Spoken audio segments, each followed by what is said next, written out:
നാമം ഇന്ന് രാത്രിയിൽ വാഴ്ത്തപ്പെട്ട് മാറകട്ടെ. ഒരു പ്രാവശ്യം കൂടി കർത്താവിൻ്റെ തിരുവെഴുത്തുമായി നിങ്ങളുടെ മുമ്പിലായിരിക്കാൻ കഴിഞ്ഞതിൽ ഒരുപാട് സന്തോഷമുണ്ട്. പ്രത്യേകിച്ചും ഈ യോഗത്തിലേക്ക് എന്നെ ക്ഷണിച്ച ക്രിസ്തുവിൽ ബഹുമാന്യനായ കർത്താവിൻ്റെ ദാസൻ പ്രിയ സാറ്, കുടുംബം, ഇന്ന് രാത്രി ഇവിടെ ആയിരിക്കുന്ന എല്ലാ പ്രിയപ്പെട്ടവർക്കും വേഗം വരുന്ന യേശു ക്രിസ്തുവിൻ്റെ നാമത്തിൽ എൻ്റെ സന്ധ്യാവന്ദനത്തെ അറിയിക്കുന്നു. ഉപവാസ പ്രാർത്ഥനയും വിശുദ്ധ ആരാധനയും മരണ ശുശ്രൂഷയും വിവാഹ ശുശ്രൂഷയും ഒക്കെ ആത്മീയ ശുശ്രൂഷകളാണ്. എന്നാൽ സന്ദർഭങ്ങൾക്ക് വ്യത്യാസമുണ്ട്. വിവാഹ ശുശ്രൂഷയുടെ സന്ദർഭമല്ല മരണ ശുശ്രൂഷ, ഉപവാസമല്ല ആരാധന. സന്ദർഭങ്ങൾക്ക് വ്യത്യാസമുണ്ട്. ഇപ്പോൾ ഒരു കാലത്തൊക്കെ സന്ദർഭങ്ങൾക്ക് ചേരുന്ന ശുശ്രൂഷകൾ നമ്മുടെ ഇടയിലുണ്ടായിരുന്നു. ഇന്നിപ്പോൾ ഏത് സന്ദർഭത്തിലും ഒരേപോലെയാണ് നമ്മുടെ ശുശ്രൂഷകളെല്ലാം മുന്നോട്ട് പോയിക്കൊണ്ടിരിക്കുന്നത്. ചില വിവാഹ വീട്ടിൽ അബദ്ധത്തിലാണല്ലോ അനുശോചനം പറയുന്നവരെ ഞാൻ കണ്ടിട്ടുണ്ട്. എപ്പോൾ എന്ത് പറയണത് പോലും അറിയത്തില്ല. അപ്പോൾ സന്ദർഭങ്ങൾക്ക് ചേരാത്ത പാട്ടും പ്രസംഗവും ഒക്കെ കേട്ട് പലപ്പോഴും നമ്മളങ്ങ് മടുത്തിരിക്കുക. ഇത് പറയുമ്പോൾ ഞാൻ പലയിടത്തും പറഞ്ഞിട്ടുണ്ട്, ഞാൻ സന്ദർഭത്തിന് ചേരുന്നതാണോ എല്ലാം പ്രസംഗിച്ചതെന്ന് ചോദിച്ചാൽ സന്ദർഭത്തിന് ചേരാത്ത ചില പ്രഭാഷണമൊക്കെ ഞാനും നടത്തിയിട്ടുണ്ട്. ബൈബിൾ കോളേജിലെ പഠനമൊക്കെ കഴിഞ്ഞ് ഒരിക്കൽ വീട്ടിൽ നിൽക്കുമ്പോൾ ഞങ്ങളുടെ ഒരു അധ്യാപകൻ വീട്ടിൽ വന്നു. എന്നെ പറഞ്ഞു, ഷൈനെ പാമ്പാടിയിലുള്ള ഞങ്ങളുടെ ഒരു വിശ്വാസി മരിച്ചു, അതുകൊണ്ട് ഷൈൻ രാത്രി വന്ന് വചനം സംസാരിക്കണവർ. അപ്പോൾ ശുശ്രൂഷയ്ക്ക് ഇറങ്ങിയ ആദ്യ സമയങ്ങളിൽ ഒരാൾ നമ്മളെ വിളിക്കുക എന്ന് പറയുന്നത് വലിയൊരു സന്തോഷമാണ്. പെട്ടെന്ന് ഞാൻ റെഡിയായി. എൻ്റെ ഒരു സുഹൃത്തുണ്ട്, ഞങ്ങൾ രണ്ടുപേരും കൂടി സാറിൻ്റെ കൂടെ മരണ വീട്ടിൽ ചെന്നു. ധാരാളം ആളുകൾ ആ മരണ വീട്ടിൽ ഉണ്ട്. അപ്പോൾ സജി സാർ പറഞ്ഞു, തുടർന്ന് പാസ്റ്റർ ഷൈൻ പ്രസംഗിക്കുമെന്ന് പറഞ്ഞു. അപ്പോൾ അന്നും ഇന്നുമൊക്കെ ഈ പ്രസംഗം അത്ര മോശമാണെന്ന് ചോദിച്ചാൽ ഞാനത് ആണെന്ന് പറയത്തില്ല. കാര്യം അന്നും ഇന്നുമൊക്കെ പരസ്യത്തിന് പ്രസംഗിക്കും. അതുകൊണ്ട് മരണ വീട്ടിൽ പ്രസംഗിക്കുന്നതിൽ ഒരു പേടി എനിക്കില്ല. അപ്പം ഞാൻ പ്രസംഗം തുടങ്ങി. പ്രസംഗിച്ച് ഇങ്ങോട്ട് വന്ന കൂട്ടത്തിൽ ഇപ്പം നമ്മുടെ നാട്ടിലൊരു രീതിയുണ്ട്, മരണ വീട്ടിൽ പ്രസംഗിക്കുമ്പോൾ മരിച്ചു പോയത് ആരാണോ അവരെക്കുറിച്ച് നല്ല രണ്ട് വാക്ക് എന്ത് ചെയ്യും പറയാം. അച്ഛനിനി വെള്ളം അടിച്ചാൽ മരിച്ചാലും നമ്മുടെ ഗതികേട് കൊണ്ട് രണ്ട് വാക്ക് പറയാതെ പോരാനും പറ്റത്തില്ല. അപ്പം എനിക്കും തോന്നി മരിച്ച ആളെക്കുറിച്ച് നല്ല രണ്ട് വാക്ക് പറയണോ. അപ്പം ഞാൻ ഇത്രേ പറഞ്ഞുള്ളൂ, പ്രിയപ്പെട്ടവരെ, നമ്മളെ വിട്ട് വേറെ വിട്ടു പോയാൽ ഇത്രേ പറഞ്ഞുള്ളൂ. അപ്പോഴാണ് സജി സാറിനൊരു കാര്യം ചോദിക്കാൻ മറന്ന കാര്യം ഓർത്തത്. അത് മറ്റൊന്നുമല്ല, മരിച്ചത് അപ്പച്ചനാണോ അമ്മച്ചാണെന്ന് ചോദിച്ചില്ല. അപ്പോൾ ചോദിക്കാനുള്ള സമയമില്ല. പ്രിയപ്പെട്ടവർ, നമ്മളെ വിട്ട് വേറെ വിട്ട് പോയെന്നൊരു വാക്ക് എടുത്തിട്ടത് കൊണ്ട് ചോദിക്കാൻ എൻ്റെ മുമ്പിൽ സമയമില്ല. ഞാൻ ഡെഡ് ബോഡിയിലേക്ക് നോക്കിയപ്പോൾ ക്ലീൻ ഷെയ്വാണ്. ഒരു ചരടിങ്ങനെ കെട്ടിയിട്ടുണ്ട്. അപ്പച്ചനും ആകാം അമ്മച്ചിയാകാം. എൻ്റെ മുമ്പിൽ സമയമില്ലാത്തതുകൊണ്ട് അപ്പച്ചനെ കുറിച്ച് രണ്ട് വാക്ക് പറഞ്ഞ് പ്രസംഗം അവസാനിപ്പിച്ചു. സജി സാർ അടുത്ത് വന്ന് പറഞ്ഞു, ഷൈന നല്ല പ്രസംഗമായിരുന്നു, പക്ഷേ മരിച്ചത് അപ്പച്ചനല്ല അമ്മച്ചിയായിരുന്നു. അപ്പോൾ സന്ദർഭങ്ങൾക്ക് ചേരാതെ ചില സമയത്ത് നമ്മളും പ്രസംഗിച്ചിട്ടുണ്ട്. ഇപ്പോൾ നമ്മുടെ ഇടയിൽ ഒത്തിരി പാട്ടുകൾ, ഞാൻ ആരെയും വിമർശിക്കാറില്ല, കാരണം അതുകൊണ്ട് വലിയ പ്രയോജനമൊന്നും ഇല്ല. വിമർശിച്ചതുകൊണ്ട് ആരും മാനസാന്തരപ്പെടാറില്ല, അതുകൊണ്ട് വിമർശനം എനിക്കിഷ്ടമില്ല. പക്ഷേ എന്നാലും നമ്മുടെ ഇടയിൽ ഒത്തിരി പാട്ടുകളുണ്ട്. നല്ല പാട്ടുകൾ വരട്ടെ. പ്രത്യേകിച്ച് എനിക്ക് ഏറ്റവും കൂടുതൽ പാട്ടുകൾ ഇപ്പോൾ അടൂർ ഭാഗത്തു നിന്നാണ് ഏറ്റവും കൂടുതൽ പാട്ട് കേൾക്കുന്നുണ്ട് തോന്നൽ. സ്തോത്രം, പാടട്ടെ, നല്ല കാര്യമാണ്. പക്ഷേ സന്ദർഭങ്ങൾ നോക്കിയേ പാട്ട് പാടാവുള്ളൂ. സ്തോത്രം. ഒരിക്കൽ നമ്മുടെ ഒരു സ്നേഹിതൻ ബിജു എന്നാ പേര്, അദ്ദേഹം കർത്താവിൻ്റെ വേലയ്ക്ക് ഇറങ്ങി ബൈബിൾ കോളേജിലൊക്കെ പഠനം കഴിഞ്ഞ് വിവാഹം കഴിഞ്ഞ് ആദ്യമായി മാതൃസഭയിലേക്ക് വരിക. അപ്പം വിവാഹം കഴിഞ്ഞ് ആദ്യമായിട്ട് വന്നതുകൊണ്ട് സഭയിലെ പാസ് പറഞ്ഞു, ബിജു ഇന്ന് കുടുംബമായിട്ട് വന്നിരിക്കുന്നു, അതുകൊണ്ട് രണ്ടുപേരും എഴുന്നേറ്റ് സാക്ഷ്യം പറയും. അങ്ങനെയാണ് നമ്മുടെ സഭയുടെ ഒരു മര്യാദ. രണ്ടുപേരും കൂടെ എഴുന്നേറ്റ് സാക്ഷ്യം പറയും. രണ്ടുപേരും കൂടെ എഴുന്നേറ്റപ്പോൾ ബിജു പാസ് ഒരു പാട്ട് പാടി. സന്തോഷം കൊണ്ടാണോ ദുഃഖം കൊണ്ടാണോ എന്ന് എനിക്കറിയത്തില്ല. പാടിയത് ഇതായിരുന്നു, നരകവാസം ഇങ്ങനെയോ ഞാനതറിഞ്ഞില്ലേ. ബിജുപ്പാസ് പാടി എഴുന്നേറ്റ് കുറച്ച് പേര് ചിരിക്കാൻ തുടങ്ങിയപ്പോഴാണ് പിടി കിട്ടിയത്, ഇത് സന്ദർഭത്തിന് ചേരുന്നൊരു പാട്ട് അല്ല. മൈക്കിൽ കൂടെ അനൗൺസ്മെന്റ് ചെയ്തു, അമ്മച്ചിയുടെ ഡെഡ് ബോഡി എടുക്കാറായി, ദേവി എല്ലാവരും പുറത്തേക്ക് ഇറങ്ങണം. ആൾക്കാരെല്ലാം തിടുക്കത്തോടെ ഇറങ്ങുക. ഞങ്ങൾ താഴെ നിപ്പുണ്ട്, തൊട്ടടുത്ത് നിപ്പുണ്ട്. അപ്പോൾ ആരോ ഓടി വന്ന ഒരു പാട്ട് റെക്കോർഡിട്ട്, പാട്ട് ക്രിസ്തീയ പാട്ടാണെങ്കിലും പാട്ട് ഇതായിരുന്നു: നീങ്ങിപ്പോയി എൻ്റെ ഭാരങ്ങൾ, മാറിപ്പോയി എൻ്റെ ശാപങ്ങൾ. അപ്പൊ എൻ്റെ അടുത്ത് നിന്ന് ആരോ പറഞ്ഞു, ശരിയായിരിക്കാം അമ്മച്ചി, ആ വീടിൻ്റെ ഭാരമോ ശാപമോ ആണ് നീങ്ങിപ്പോയി എന്ന് പറഞ്ഞതുപോലെ ഏത് സന്ദർഭത്തിൽ ഏത് പാടണമെന്ന് പോലും അറിയാൻ പറ്റാത്തൊരു സാഹചര്യത്തിലേക്ക്. പണ്ട് നമ്മൾ ആരാധനയ്ക്ക് വേണ്ടി മാത്രം പാടുന്ന ചില ഗാനങ്ങൾ ഇന്നതിപ്പോൾ ഏത് സമയത്താണ് പാടണമെന്ന് അറിയത്തില്ല. കണ്ണൂര് ഒരു സഭയിൽ പ്രസംഗിക്കാൻ ചെന്നപ്പോൾ അന്ന് ആ സഭയിൽ പുതുതായി വന്നൊരു കുടുംബം, പുതുതാന്ന് പറഞ്ഞാൽ പഴയ ബന്ധുക്കൂസുകാരാ, ആ സഭയോട് അന്ന് ചേർന്ന് പോകാൻ വന്നൊരു കുടുംബമുണ്ട്. മീറ്റിംഗ് എല്ലാം കഴിഞ്ഞ് ഞാൻ ആ അച്ഛനോട് ചോദിച്ചു, അച്ഛാ ഈ സഭയോട് ചേരാൻ എന്തുവാ കാര്യം, ഞാൻ ആ സഭയിൽ ആദ്യമായിട്ട് പോവുക. അപ്പോൾ അദ്ദേഹം പറയും, ഞാൻ മുമ്പിരുന്ന സഭയിൽ ഞായറാഴ്ച ആരാധനയ്ക്ക് ഒരു പാട്ട് പാടി, ഇപ്പം പാസ് പറഞ്ഞു പാടണ്ടെന്ന്. തീ പോലെ ഇറങ്ങണമേ. ഞാനിതൊന്നും എതിരല്ല, എന്നാലും ആ ഒരു പേരിൽ പുള്ളി സഭ വിട്ടു. സ്തോത്രം, ഹല്ലേലൂയ. ഏത് ഭാഗത്താ തെറ്റൊന്നും ഞാൻ പറയുന്നില്ല. ഞാൻ പറഞ്ഞത് സന്ദർഭങ്ങൾക്ക് ഉചിതമായ പാട്ടും പ്രസംഗമൊന്നും ഇപ്പം നമ്മുടെ ഇടയിൽ ഇല്ല. സ്തോത്രം. ഇത് ഉപവാസ പ്രാർത്ഥനയുടെ കടശി രാത്രിയാണ്. ഈ സന്ദർഭത്തിന് ഏറ്റവും അനുയോജ്യമായ ഒരു സന്ദേശം നിങ്ങൾക്ക് കൈമാറി പ്രാർത്ഥിച്ച് മടങ്ങുവാൻ കർത്താവിൽ ശരണപ്പെടുന്നു. ഇന്ന് രാത്രിയിലെ ദൈവവചന ചിന്തയ്ക്ക് ആധാരമായി വായിക്കാം 1 കൊരിന്ത്യർ ലേഖനം 11-ാം അധ്യായം 25-ാം വാക്യം.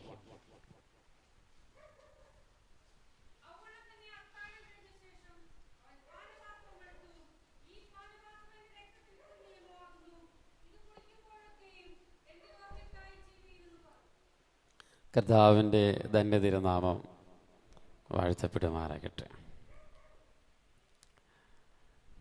ദൈവവചന പ്രഭാഷണത്തിന് ആധാരമായി ഈ തിരുവെഴുത്ത് ഞാൻ എവിടെയെല്ലാം വായിപ്പിച്ചിട്ടുണ്ടോ, വായിച്ചവരിൽ 90% സഭകളിലും വായിച്ചവരിലൊരു ആശങ്ക ഞാൻ കണ്ടിട്ടുണ്ട്. അത് ഫാസ്റ്റർ ഇത് തന്നെയാണോ റെഫറൻസ്, അതോ റെഫറൻസ് എവിടെയെങ്കിലും മാറിയോ എന്നൊരു ചിന്ത കുറച്ചു പേർക്കെങ്കിലും തോന്നിയിട്ടുണ്ട്. അതിന് കാരണം സാധാരണഗതിയിൽ ഇത് നമ്മുടെ സഭയിൽ വായിച്ച് കേൾക്കാറുള്ളത് കർത്താവിൻ്റെ തിരുമേശ ഉള്ളപ്പോഴാണ്. സ്തോത്രം.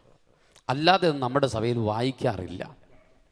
എന്നാൽ ഇന്ന സമയത്ത് മാത്രമേ ഇത് വായിക്കാവൂന്നൊന്നും വ്യവസ്ഥയില്ല. ഏത് സമയത്ത് എന്ത് ചെയ്യാം, വായിക്കാം. കാരണം 66 പുസ്തകവും ദൈവത്തിൻ്റെ ശബ്ദമാണ്. എല്ലാ തിരുവെഴുത്തും ദൈവശാസ്ത്രീയമാണ്.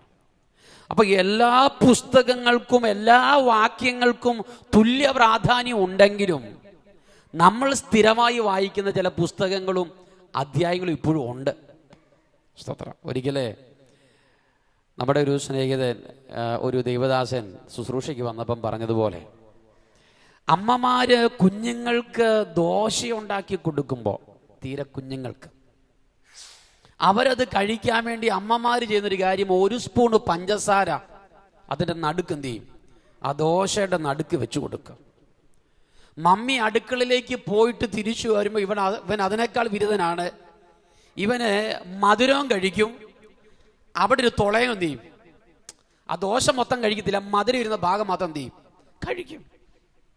എന്നു പറഞ്ഞതുപോലെയാണ് 66 പുസ്തകമുള്ള വിശുദ്ധ ബൈബിളിന്റെ ഒത്ത നടുക്ക് ഒരല്പം മധുരം ഇരിക്കട്ടെ എന്ന് കരുതിയ ദൈവം 150 മധുര സങ്കീർത്തനം നമുക്ക് വെച്ച് തന്നേ.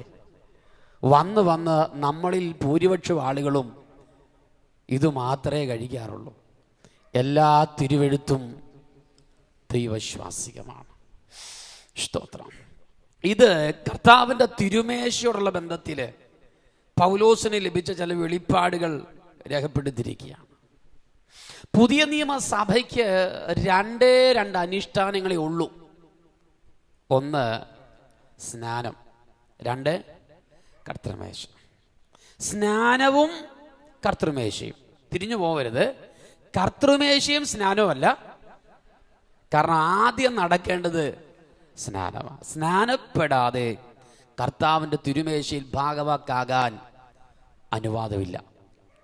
സ്നാനപ്പെട്ടില്ലേലും കർത്തൃമേശ എടുക്കാം എന്ന് പഠിപ്പിച്ചവരൊക്കെ ഔട്ടായി. ഇന്ന് രാത്രിയിൽ സ്നാനത്തിന് പ്രാധാന്യമുണ്ട്. എൻ്റെ മെസ്സേജിൽ സ്നാനം വിഷയമല്ലെങ്കിലും സ്നാനത്തെക്കുറിച്ച് 2-3 കാര്യം പറയാം. ഇവിടെ ആരെങ്കിലും സ്നാനപ്പെടാതെ മാറിയിരിപ്പുണ്ടെങ്കിൽ സ്നാനം ദൈവകൽപ്പനയാണ്. സ്നാനത്തിന് എത്ര പ്രാധാന്യമുണ്ട് എന്ന് ചോദിച്ചാൽ, ഈ ഗസയ്ക്കുള്ള നിർജ്ജന പ്രദേശത്തേക്ക് ഓടിപ്പോയ ഫിലിപ്പോസ് വഴിയരികിൽ നിൽക്കുമ്പോൾ എത്യോപ്യ രാജ്ഞിയുടെ ധനകാര്യമന്ത്രിയായിരിക്കുന്ന ഷണ്ണൻ യെരുശലേമിൽ നിന്നും ഇതാ തേരിൽ യാത്ര ചെയ്തു വരികയാണ്. അപ്പോൾ ഫിലിപ്പോസ് അതിനോട് ചേർന്ന് നടന്നു ഓടി. അപ്പോൾ യെശയ്യാ പ്രവചന പുസ്തകം ഷണ്ണൻ വായിക്കുന്നത് കേട്ടു. ഒരു ചോദ്യം, നീ വായിക്കുന്നത് ഗ്രഹിക്കുന്നു? ചിലരുടെ വായന കേൾക്കുമ്പോഴേ അറിയാം ഗ്രഹിക്കുന്ന വായനയാണോ അല്ലയോ. സ്തോത്രം. അപ്പോൾ അവൻ പറഞ്ഞു, ഒരു പൊരുൾ തിരിച്ചു തരാതെ ഞാൻ എങ്ങനെ ഗ്രഹിക്കും? അന്നേരം ഒരവസരം കിട്ടി. തേരിൽ കയറിയിരുന്ന് ഫിലിപ്പോസ് ഷണ്ണൻ വായിച്ച് യെശയ്യാ പ്രവചനം 53-ാം അധ്യായം ആസ്പദമാക്കി സുവിശേഷം പറഞ്ഞേ. അങ്ങനെയല്ലേ? സുവിശേഷം പറഞ്ഞു. സുവിശേഷം കേട്ടുകൊണ്ടിരിക്കുമ്പോൾ ഷണ്ണൻ പറയുന്നു, സമയം കിട്ടുമ്പോൾ എത്യോപ്യയിലേക്കൊന്ന് വരണം, എനിക്കും സ്നാനപ്പെട്ടാൽ കൊള്ളാൻ ആഗ്രഹമുണ്ടെന്നല്ല, ഇതാ വെള്ളം, ഞാൻ സ്നാനമേൽക്കുന്നത് നിനക്കെന്ത് പ്രാധാന്യമുണ്ടോ? ഫിലിപ്പോസ് പറയാ, വചനം കേട്ടതല്ലേ ഉള്ളൂ, ഒരു 3 സുപോസിറ്റ് സ്നാനപ്പെടാന്ന് പറഞ്ഞോ? ഇല്ല. ഇരുവരും വെള്ളത്തിലിറങ്ങി. സ്നാനത്തിന് അത്ര പ്രാധാന്യമുള്ളത് കൊണ്ട് ഇറങ്ങി. Price the Lord. ഇന്ന് രാത്രി സ്നാനപ്പെടാൻ പ്രായം എത്തിയിട്ടും സ്നാനപ്പെടാതെ അകന്നു നിൽക്കുന്ന ആരെങ്കിലും ഉണ്ടെങ്കിൽ ദൈവം നിനക്ക് തരുന്ന ഒരുപക്ഷെ അവസാനത്തെ അവസരമായിരിക്കാം. 24 വയസ്സ് പ്രായമുള്ള ഒരു ചെറുപ്പക്കാരൻ ആക്സിഡന്റിൽ മരിച്ചു. ഫ്യൂണറൽ സർവീസിൽ ആ സെമിത്തേരി നിൽക്കുമ്പോൾ ഫ്യൂണറലെല്ലാം കഴിഞ്ഞ് എല്ലാവരും പിരിയുന്ന സമയത്ത് ആ സഭയിലെ പാസ്റ്റർ എന്നോട് പറയുകയാണ്, അടുത്ത ഞങ്ങളുടെ ഫാസ്റ്റിംഗ് പ്രയറിൽ അവൻ സ്നാനപ്പെടാൻ തീരുമാനമെടുത്തവനാണ്. ഓ സ്തോത്രം. ഇത് കേൾക്കുമ്പോൾ നമ്മൾ ഓർക്കും, കർത്താവേ അങ്ങ് അവസരം കൊടുത്തില്ലല്ലോ അല്ലേ. പക്ഷെ അവനൊരു പഴയ വിശ്വാസ കുടുംബമാണ്. Price the Lord. ദൈവം അവസരം കൊടുക്കാഞ്ഞിട്ടല്ല, കൊടുത്ത അവസരത്തിൽ അവൻ മുങ്ങിയില്ല, അതാ കുഴപ്പം. ഇന്ന് രാത്രി സ്നാനം ദൈവകൽപ്പനയാണ്. സ്നാനം കർത്താവ് നമുക്ക് കാണിച്ച മാതൃകയാണ്. സ്നാനം ക്രിസ്തുവിനോട് ചേരാനാണ്. ഈ രാത്രിയിൽ ആരെങ്കിലും പ്രിയപ്പെട്ടവരെ അവശേഷിക്കുന്നുണ്ടെങ്കിൽ ഇന്ന് രാത്രി തീരുമാനമെടുത്ത് ജലത്തിൽ കർത്താവിനെ സാക്ഷീകരിക്കണം. ഒരു സ്തോത്രം പറയാമോ? പക്ഷെ നമ്മുടെ ഇടയിൽ ഇപ്പം നടന്നു വരുന്ന ചില സ്നാനങ്ങൾ ഒരു തെറ്റിദ്ധാരണ. അതായത് പാസ്റ്റർ പറഞ്ഞു സ്നാനപ്പെട്ടാലേ കല്യാണം നടത്തൂ. ഇവിടുത്തെ കാര്യമല്ല, പാമ്പാടിലെ കാര്യം എന്ന് പറഞ്ഞാൽ ഇപ്പൊ പല സഭകളിലും കല്യാണത്തിന് വേണ്ടിയും അങ്ങനെ ഒരു സ്നാനം ഉണ്ടോ ബൈബിളിൽ? കല്യാണത്തിന് വേണ്ടി ആരേലും സ്നാനപ്പെടുത്തിയ ബൈബിളിലുണ്ടോ? ഇല്ല. പക്ഷേ കല്യാണത്തിന് വേണ്ടി മുങ്ങിയവരും നമ്മുടെ ഇടയിലുണ്ട്. Price the Lord. പാസ്റ്റർ പറഞ്ഞു സ്നാനപ്പെട്ടാലേ കല്യാണം നടത്തൂ. വിശ്വാസം ഉള്ളിക്കില്ല, പക്ഷെ കല്യാണത്തിന് വേണ്ടി എന്ത് ചെയ്തു? സ്നാനം കർത്താവിനോട് ചേരാനാണ്, ഭർത്താവിനോട് ചേരാനല്ല. ഒരു സ്തോത്രം പറയാമോ? നമ്മുടേതായ ഇഷ്ടപ്രകാരം വചനത്തെ വളച്ചൊടിക്കാൻ ഇതിൻ്റെ അകത്ത് വ്യവസ്ഥയില്ല. Praise the Lord. Hallelujah. Okay, മടങ്ങി വരാം. 1 സ്നാനം, 2 കർത്തൃമേശ. കർത്തൃമേശയോടുള്ള ബന്ധത്തിലെ ചില ഭാഗങ്ങളാണ് 1 കൊരിന്ത്യർ ലേഖനം 11-ാം അധ്യായം 25-ാം വാക്യം. ഇനി പ്രാർത്ഥനയോടെ നിങ്ങളുടെ വിലയേറിയ ശ്രദ്ധ ആവശ്യപ്പെടുന്നു. അഖായുടെ തലസ്ഥാനമായ ഏഥൻസിന്റെ 40 മൈൽ പടിഞ്ഞാറ് സ്ഥിതി ചെയ്യുന്ന റോമൻ സാമ്രാജ്യത്തിന്റെ വാണിജ്യ കേന്ദ്രമാണ് കൊരിന്ത് പട്ടണം. 2 തുറമുഖങ്ങളുള്ള ഈ പട്ടണത്തിൽ 3 മിഷണറി യാത്ര ചെയ്ത അപ്പോസ്തലനായ പൗലോസിന്റെ 2ാം മിഷണറി യാത്രയിലാണ് ആദ്യമായി സുവിശേഷമായി കൊരിന്തിലേക്ക് താൻ കാലുകുത്തുന്നത്. അപ്പോസ്തലനായ പൗലോസ് കൊരിന്തിൽ ചെല്ലുമ്പോൾ അന്ന് അവിടെ പാർത്തത് യഹൂദന്മാര്, ഗ്രീക്കുകാര്, ഇറ്റലിക്കാര്, നാവികര്, കച്ചവടക്കാര്, സാഹസികര്, പരദേശികൾ ഉൾപ്പെടെ 4 ലക്ഷത്തിൽ പരം ആൾക്കാർ ഇടതിങ്ങി പാർത്ത അനാത്മകതയുടെ, അന്ധവിശ്വാസത്തിന്റെ, അനാചാരത്തിന്റെ, മ്ലേച്ഛതയുടെ ഈറ്റില്ലമായിരുന്നു കൊരിന്ത് പട്ടണം. സർവശക്തനായ ദൈവം പൗലോസിനെ മുൻനിർത്തി അവിടെ സ്ഥാപിച്ചെടുത്ത ദൈവസഭകളിൽ നിന്നും പൗലോസിന് കിട്ടിയ ചില ചോദ്യങ്ങളുടെയും ആ സഭയിൽ സംഭവിച്ച ചില സംഭവങ്ങളുടെയും വ്യക്തമായ മറുപടിയാണ് 1-2 കൊരിന്തി ലേഖനം. സ്തോത്രം പറയാമോ? വായിക്കാം. 1 കൊരിന്തി ലേഖനം 11-ാം അധ്യായം 25-ാം വാക്യം.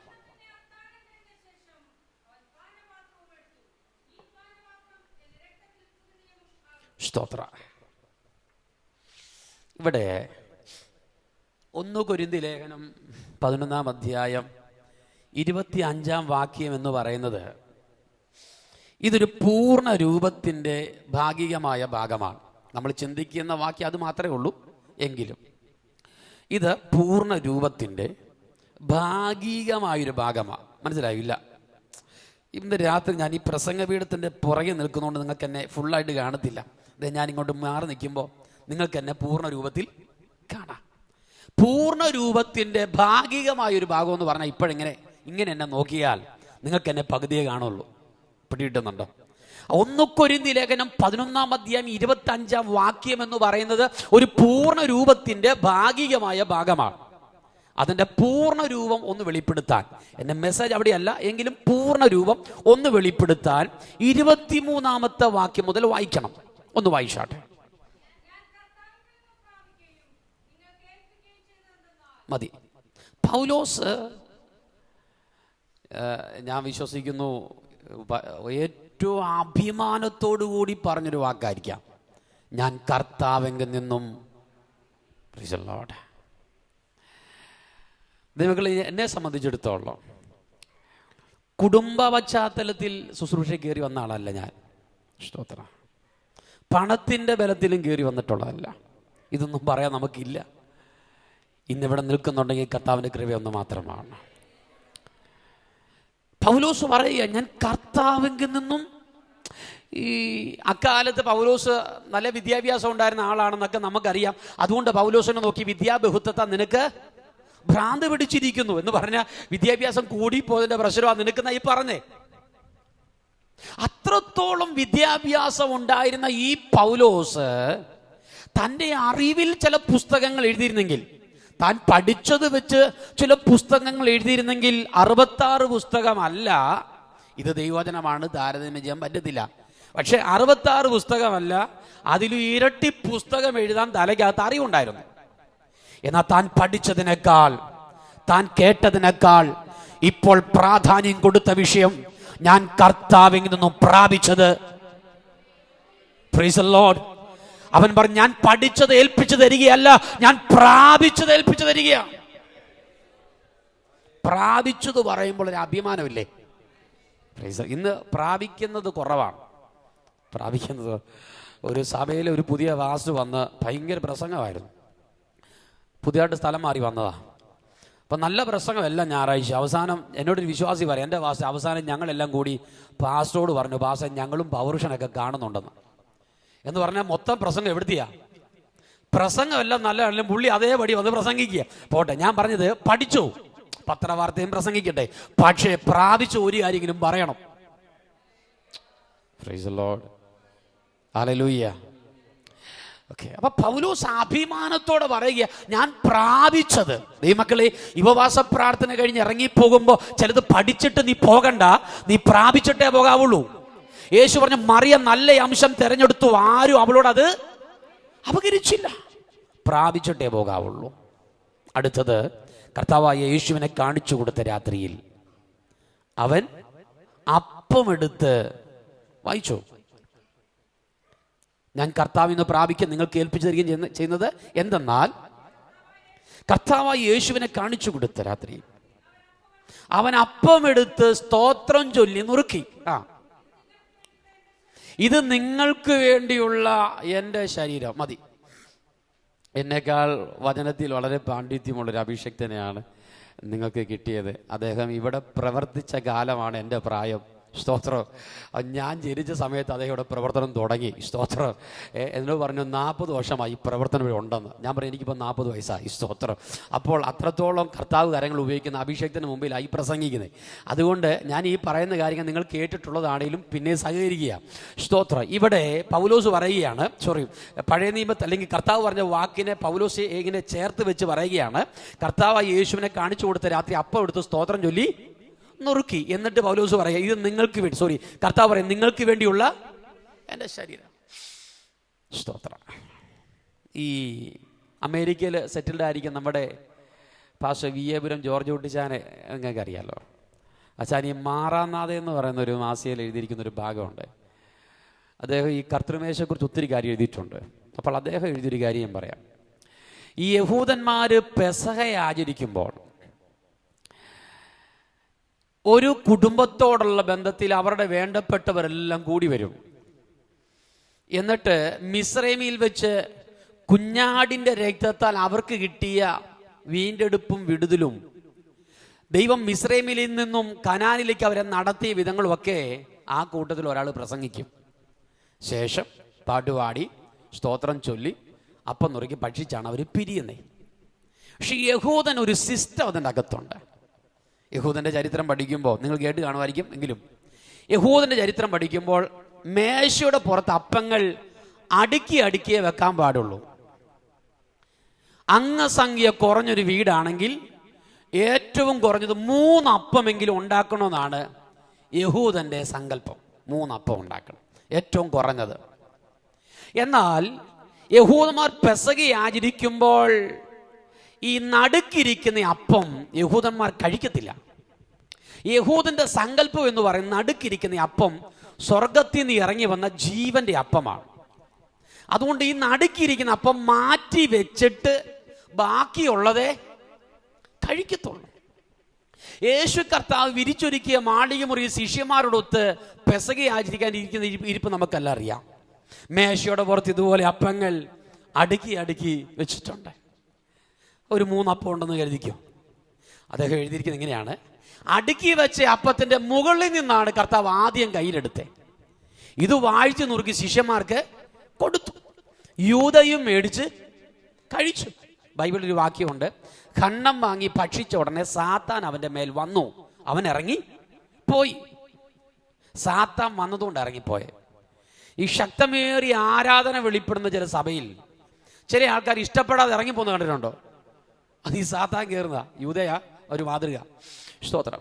അപ്പൊ യൂദ പോയ ശേഷം നടുക്കിരിക്കുന്ന അടുത്ത അപ്പം സ്വർഗത്തിൽ നിന്ന് ഇറങ്ങി വന്ന ജീവന്റെ അപ്പം. ഇത് കർത്താവ് കയ്യിലെടുത്തു. എന്നിട്ട് കർത്താവ് പരസ്യമായി ഉയർത്തിപ്പിടിച്ചൊരു പ്രഖ്യാപനം നടത്തുകയാണ്: നിങ്ങൾക്ക് വേണ്ടി നുറുക്കപ്പെടുന്ന എന്റെ ശരീരം. അതിന്റെ അർത്ഥം സ്വർഗത്തിൽ നിന്ന് ഇറങ്ങി വന്ന ജീവന്റെ അപ്പം ഞാനാണെന്ന് കർത്താവ് ഇവിടെ സ്ഥാപിക്കുക. Price the Lord. ഹല്ലേലൂയ. ഔവണ്ണം തന്നെ അത്താഴം കഴിഞ്ഞ ശേഷം വായിച്ചേ, അവൻ പാനപാത്രവും കയ്യിലെടുത്തു. ഈ പാനപാത്രം എൻ്റെ രക്തത്തിൽ മതി, എൻ്റെ രക്തത്തിൽ പുതിയ നിയമമാകുന്നു. യേശുവിൻ്റെ രക്തത്തിൽ പുതിയ നിയമം. കർത്താവ് പറഞ്ഞ വാക്ക് പൗലോസ് ഇവിടെ ചേർത്തെന്ന് മാത്രമേ ഉള്ളൂ. അപ്പൊ കർത്താവ് ഇത് പറഞ്ഞ് എൻ്റെ രക്തത്തിൽ പുതിയ നിയമം. ഉപവാസ പ്രാർത്ഥനയോടെ ഇന്ന് രാത്രി എനിക്ക് നിങ്ങൾക്ക് തരാനുള്ള ഒരേ സന്ദേശം: യേശുവിൻ്റെ രക്തത്തിൽ പുതിയ നിയമം. ഇന്ന് രാത്രിയിൽ എൻ്റെ ചിന്തയുടെ പൂർത്തീകരണത്തിനൊരു വാക്കും കൂടെ കടമെടുത്ത് ഞാൻ പറയാം: യേശുവിൻ്റെ രക്തത്തിൽ പുതിയ നിയമം നിന്റെ സ്ഥിതികളെ മാറ്റും.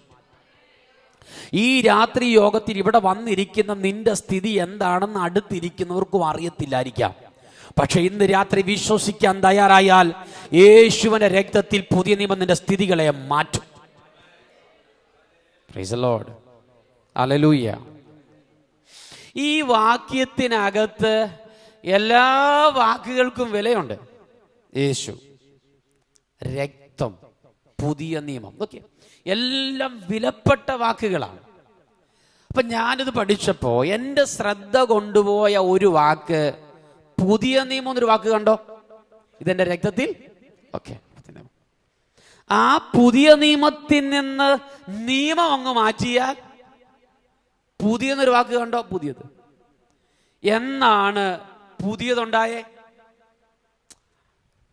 സിമ്പിൾ ചോദ്യമാണ്. ആരെങ്കിലും ചോദിക്കുക എന്നാ ഈ പുതിയതുണ്ടായെന്ന് ചോദിച്ചാൽ എന്തു പറയും?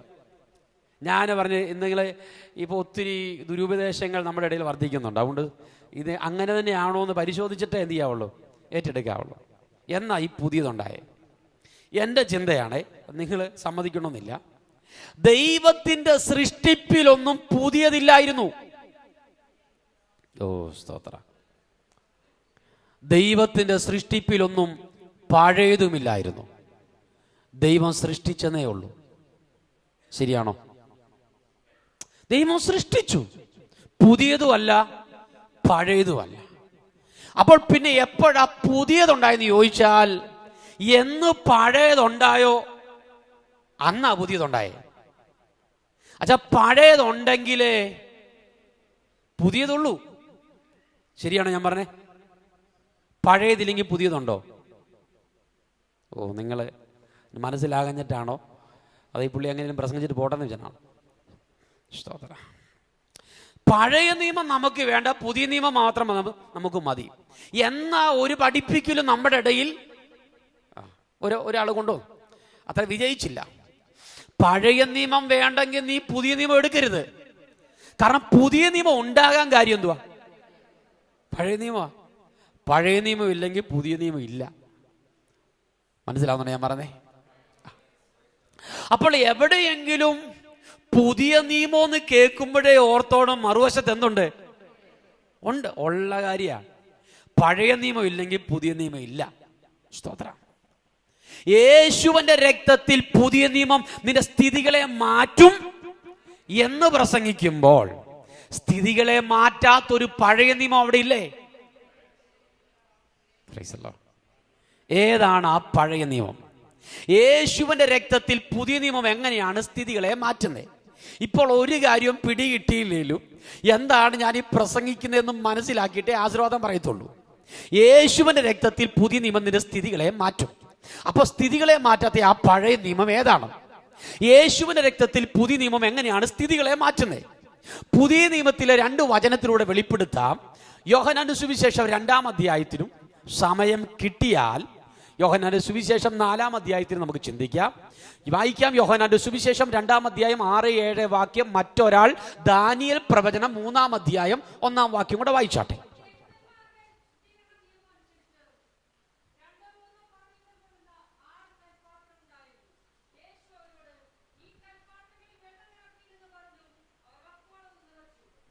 സ്തോത്രം. അവർ വക്കോളം നിറച്ചു. ദാനിയേൽ പ്രവചനം 3-ാം അധ്യായം 1-ാം വാക്യം. നെബൂഖദ്നേസർ രാജാവ് പൊന്നുകൊണ്ടൊരു ബിംബം ഉണ്ടാക്കി. അതിന്റെ ഉയരം 60 മുഴവും വണ്ണം 6 മുഴവുമായിരുന്നു. അവൻ അതിനെ ബാബേൽ സംസ്ഥാനത്ത് ദൂരാ സമഭൂമിയിൽ നിർത്തി. മതി. നമ്മുടെ വിഷയം യേശുവിന്റെ രക്തത്തിൽ പുതിയ നിയമ സ്ഥിതികളെ മാറ്റും.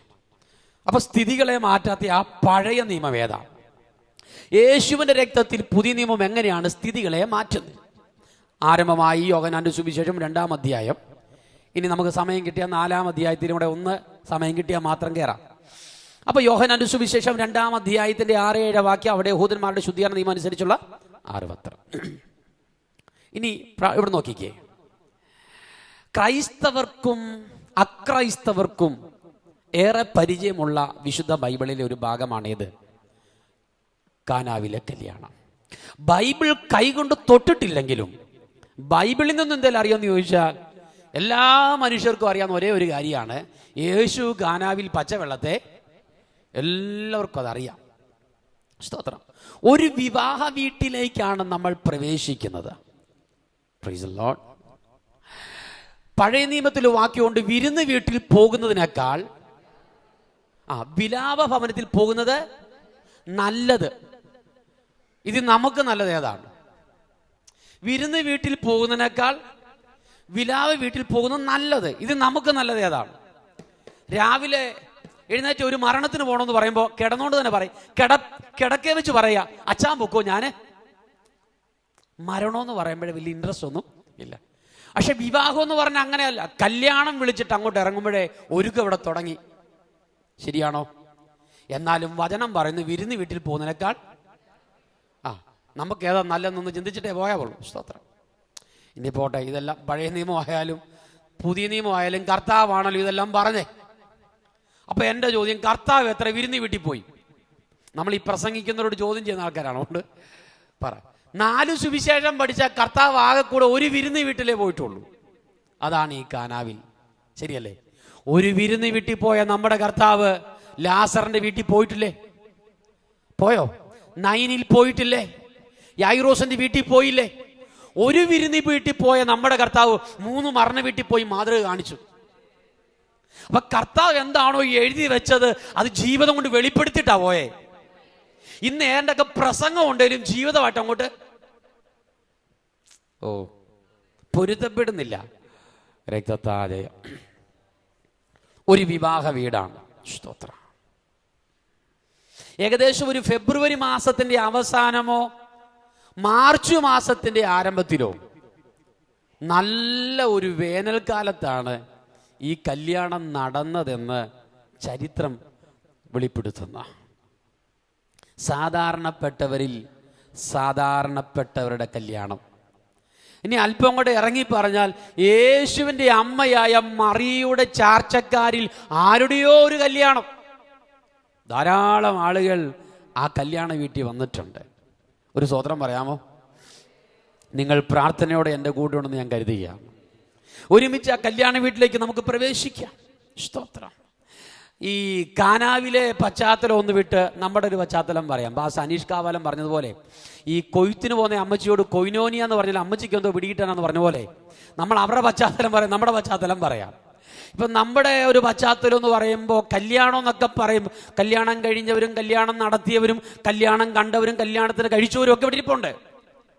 അപ്പം നമ്മുടെ ഒരു പശ്ചാത്തലം വെച്ച് കല്യാണത്തെക്കുറിച്ച് പറയുകയാണെങ്കിൽ, ഒരു വീട്ടിൽ കല്യാണം നടക്കാൻ പോവുകയാണെങ്കിൽ കുറഞ്ഞത് 1 മാസം പുറകിലെങ്കിലും ആ വീടിനോട് ബന്ധപ്പെട്ട ഏറ്റവും അടുത്ത് ബന്ധപ്പെട്ട കുറച്ചു പേർ അവിടെ കൂടി വരും. 1 മാസം പുറകിലെങ്കിലും. അതെന്തിനാന്ന് ചോദിച്ചാൽ, ഈ എത്ര പേരെ കല്യാണത്തിന് വിളിക്കണമെന്നൊരു കണക്കെന്ത് ചെയ്യും? സഭക്കാര്, കുടുംബക്കാര്, നാട്ടുകാരെ, ഫ്രണ്ട്സ്, ഇതെല്ലാം കൂടെ ഒരു കണക്കെടുത്തിട്ടാണ്, ശരിയല്ലേ, ഫുഡിന് എന്ത് ചെയ്യുന്നേ? ഓർഡർ കൊടുക്കുന്നത്. ഒരിക്കലും കണക്കെടുക്കാതെ ഒരു കല്യാണ വീട് ഇവിടെ ഉണ്ടായിട്ടില്ല. ശരിയാണോ? കേറ്ററിംഗുകാരനെ വിളിച്ചിട്ട് എൻ്റെ മോളുടെ കല്യാണമാണ്, ഒരു 500 പേര് വരാൻ സാധ്യത ഉണ്ടെന്ന് പറഞ്ഞാൽ ഫുഡിന് ഓർഡർ കൊടുത്തിട്ടുണ്ടോ? ഇല്ല. കൃത്യമായി ഒരു കണക്കെടുക്കും, എത്ര പേരെ കല്യാണത്തിന് വിളിക്കണം. ഇനി നമ്മൾ കണക്ക് കൂട്ടി ഒരു 600 പേരുണ്ടെങ്കിൽ 700 പേരുടെ ഫുഡ് നമ്മൾ എന്ത് ചെയ്യും? ഓർഡർ കൊടുക്കും. ഇനി വരുന്നവനാണെങ്കിൽ 750 പേരുടെ ഫുഡ് എന്ത് ചെയ്യും? കൂടുതലുണ്ടാക്കും. ഇങ്ങനെ ഒരു കണക്ക് കൂട്ടൽ എല്ലാ വീട്ടിലും ഉണ്ട്. സ്തോത്രം. ഇതുപോലെ ഒരു കണക്ക് കൂട്ടൽ കാനാവിലെ പിതാവിനും തൻ്റെ തലമുറയ്ക്ക് വേണ്ടി ഉണ്ടായിരുന്നു. സ്തോത്രം. കാനാവിലെ പിതാവ് തൻ്റെ തലമുറയ്ക്ക് വേണ്ടി കണക്ക് കൂട്ടി വെച്ചതെല്ലാം വിവാഹത്തിന്റെ സൽക്കാരം അങ്ങോട്ട് നടക്കാൻ തുടങ്ങിയപ്പോൾ എവിടെയൊക്കെയോ തെറ്റാൻ തുടങ്ങി. തലമുറയ്ക്ക് വേണ്ടി കണക്ക് കൂട്ടണമെന്ന് ഞാൻ പ്രസംഗിക്കത്തില്ല. പക്ഷെ നീ തലമുറയ്ക്ക് വേണ്ടി എത്ര കണക്ക് കൂട്ടി വെച്ചാലും എന്റെയും നിന്റെയും കണക്ക് കൂട്ടലെല്ലാം പിഴച്ചു പോകും. Praise the Lord, praise the Lord, praise the Lord. കാനാവിലെ പിതാവ് തലമുറയ്ക്ക് വേണ്ടി കണക്ക് കൂട്ടിയതെല്ലാം പിഴച്ചു പോയാലും സ്വർഗത്തിലെ പിതാവ് കണക്ക് കൂട്ടിയതൊന്നും അവിടെ പിഴച്ചു പോയിട്ടില്ല.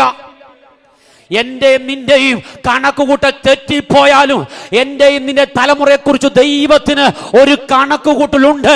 ഉറപ്പുള്ളവർ ആ കരമടിച്ച് ദൈവത്തിന് മഹത്വം കൊടുക്കട്ടെ. വൈഡാമന ജനാരകാലഗക്ഷാരക അന്ധരജന വൈഡാമനയാരികക്ഷാര. യേശുവിന്റെ നാമത്തിൽ ജയമെടുക്കുന്നു, യേശുവിന്റെ നാമത്തിൽ ജയമെടുക്കുന്നു. കാനാവിലെ പിതാവ് ഇടയ്ക്കിടയ്ക്കിടയ്ക്ക് ആ കലവറയിലേക്ക് ചെന്നിട്ട് പാത്രം ഒന്ന് മാറ്റി നോക്കും, വീഞ്ഞു കുറഞ്ഞു. അപ്പൊ കാനാവിലെ പിതാവ് പ്രാർത്ഥിച്ചു, കർത്താവേ വീഞ്ഞ് തീർന്നു പോകരുതേ. അപ്പൊ സ്വർഗത്തിലെ പിതാവ് അവിടെ നിന്നുകൊണ്ട് പറയുകയാണ്, അത് വേഗം ഒന്ന് തീർന്നു പോകട്ടെ എന്ന്. നിന്റെ തലമുറ മുമ്പിൽ വഴി അടയപ്പെടുന്നുണ്ടെങ്കിൽ, നിന്റെ മക്കളുടെ മുമ്പിൽ വഴി ശൂന്യമാകുന്നുണ്ടെങ്കിൽ അത് ദൈവത്തിന്റെ പദ്ധതിയാണെന്ന് ഇന്ന് രാത്രി എത്ര പേർക്ക് ഉറപ്പുണ്ട്? ഈ രാത്രി വിശ്വസിക്കുന്നവർക്കായി ദൈവത്തെ സ്തുതിക്കുന്നു. നിന്റെ കണക്ക് കൂട്ടൽ തെറ്റിപ്പോയാലും പോരാ പോരാ പോരാ പോരാ, വിശ്വസിക്കുന്നവരെ കരമടിച്ച് ആരാധിക്കട്ടെ.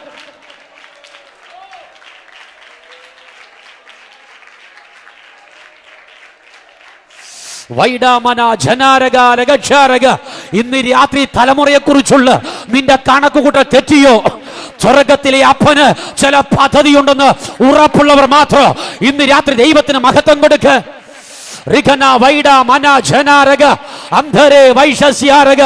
ഇന്ന് രാത്രി നിന്റെ കണക്കുകൂട്ടൽ തെറ്റിയാല് സ്വർഗത്തിലെ അപ്പന്റെ ഒരൊറ്റ കണക്കുകൂട്ടലും തെറ്റിപ്പോയിട്ടില്ല. ജീസസ്.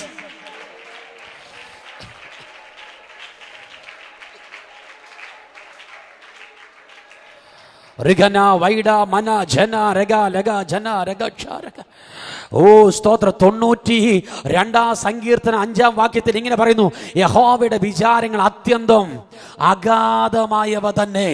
ഇന്ന് രാത്രി നിന്നെ കുറിച്ചും നിന്റെ കുടുംബത്തെക്കുറിച്ചും നിന്റെ തലമുറയെക്കുറിച്ചുള്ള ദൈവത്തിന്റെ വിചാരം അത്യന്തം അഗാധമാണെന്ന് തിരിച്ചറിയുന്നവർക്കായി ഞാൻ ദൈവത്തെ സ്തുതിക്കുന്നു. നിന്റെ കണക്കുകൂട്ടൽ തെറ്റിയെന്ന് വരാ, നിന്റെ വിചാരങ്ങൾ പാളിപ്പോയെന്ന് വരാ, എന്നാ സ്വർഗത്തിൽ ഈ അപ്പന് ആഴമേറിയ ചില പദ്ധതി നിന്റെ തലമുറയെക്കുറിച്ചുണ്ടെന്ന് ഉറപ്പുള്ളവർക്കായി പോരാ പോരാ പോരാ പോരാ.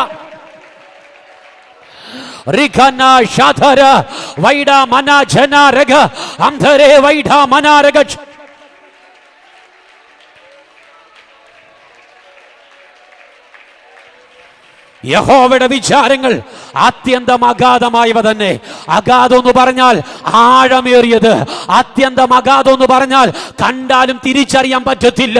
ഇന്ന് രാത്രി പരിശുദ്ധാത്മാവ് ശക്തമായി ഇടപെടുകയാണ്. ആമേൻ. നിനക്ക് പോലും തിരിച്ചറിയാൻ കഴിയാത്ത വിധത്തിൽ നിന്റെ തലമുറയെ കുറിച്ചുള്ള ദൈവത്തിന്റെ വിചാരം അത്യന്തം അഗാധമാണെന്ന്. രക്തത്താ ജയം, രക്തത്താ ജയം, രക്തത്താ ജയം, രക്തത്താ ജയം.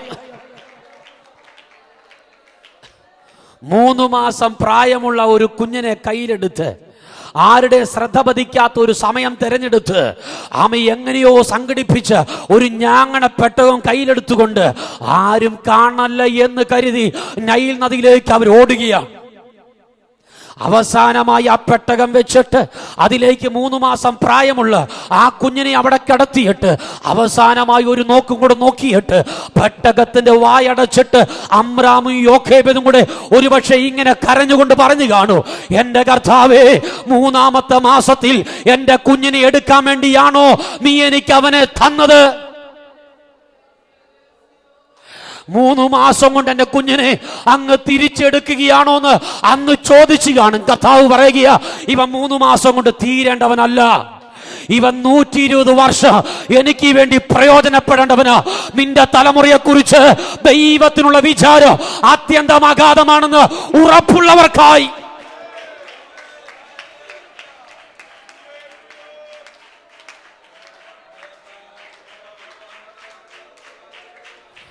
രക്തത്താ ജയമെടുക്കുന്നു, രക്തത്താ ജയമെടുക്കുന്നു, രക്തത്താ ജയമെടുക്കുന്നു, രക്തത്താ ജയമെടുക്കുന്നു, രക്തത്താ ജയമെടുക്കുന്നു. കർത്താവേ, ഈ നൈൽ നദി എന്റെ കുഞ്ഞിന്റെ അവസാനമാണല്ലോ എന്ന് പ്രാർത്ഥിച്ചപ്പോ തമ്പുരാൻ പറയുക, നൈൽ നദി അവൻ ഒടുങ്ങിപ്പോകത്തില്ല, നൈൽ നദി അവൻ തകർന്നു പോകത്തില്ല, അവൻ ചെങ്കടൽ 2ആയി പിളർത്തേണ്ടവനാണ്. നിന്റെ തലമുറയെ കുറിച്ചുള്ള ദൈവത്തിന്റെ വിചാരം ഓ രക്തത്താ ജയമെടുക്കുന്നു. വൈഡ മന ജനാരക. ഈ രാത്രി വചനം ഇടപെടട്ടെ, വചനം പ്രവർത്തിക്കട്ടെ, വചനം വ്യാപരിക്കട്ടെ.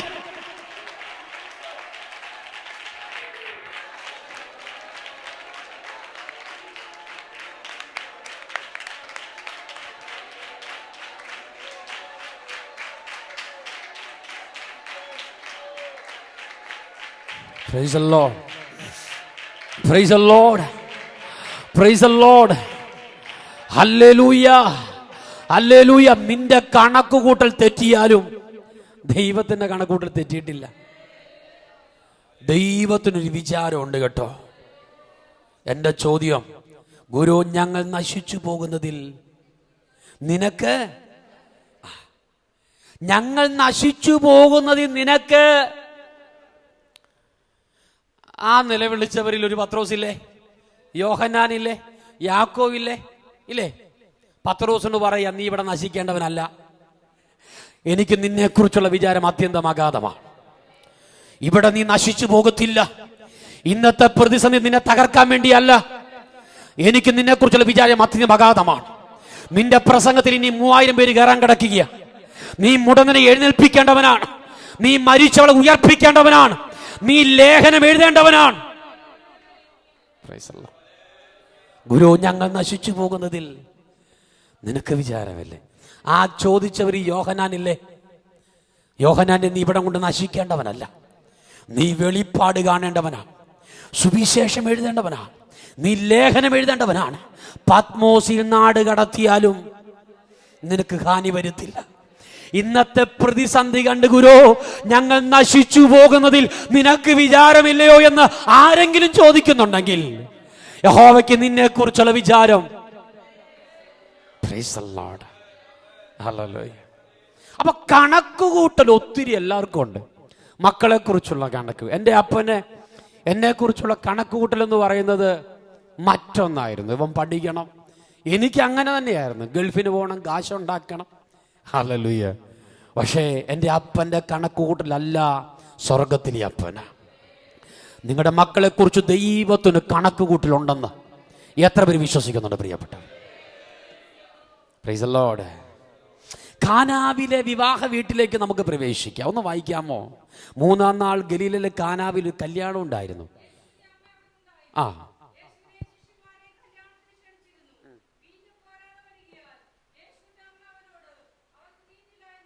വീഞ്ഞ് പോരാതെ വരികയാണ്. ഈ പോരാഴിക എന്ന് പറയുന്നത് മനുഷ്യനാണോ? വരും.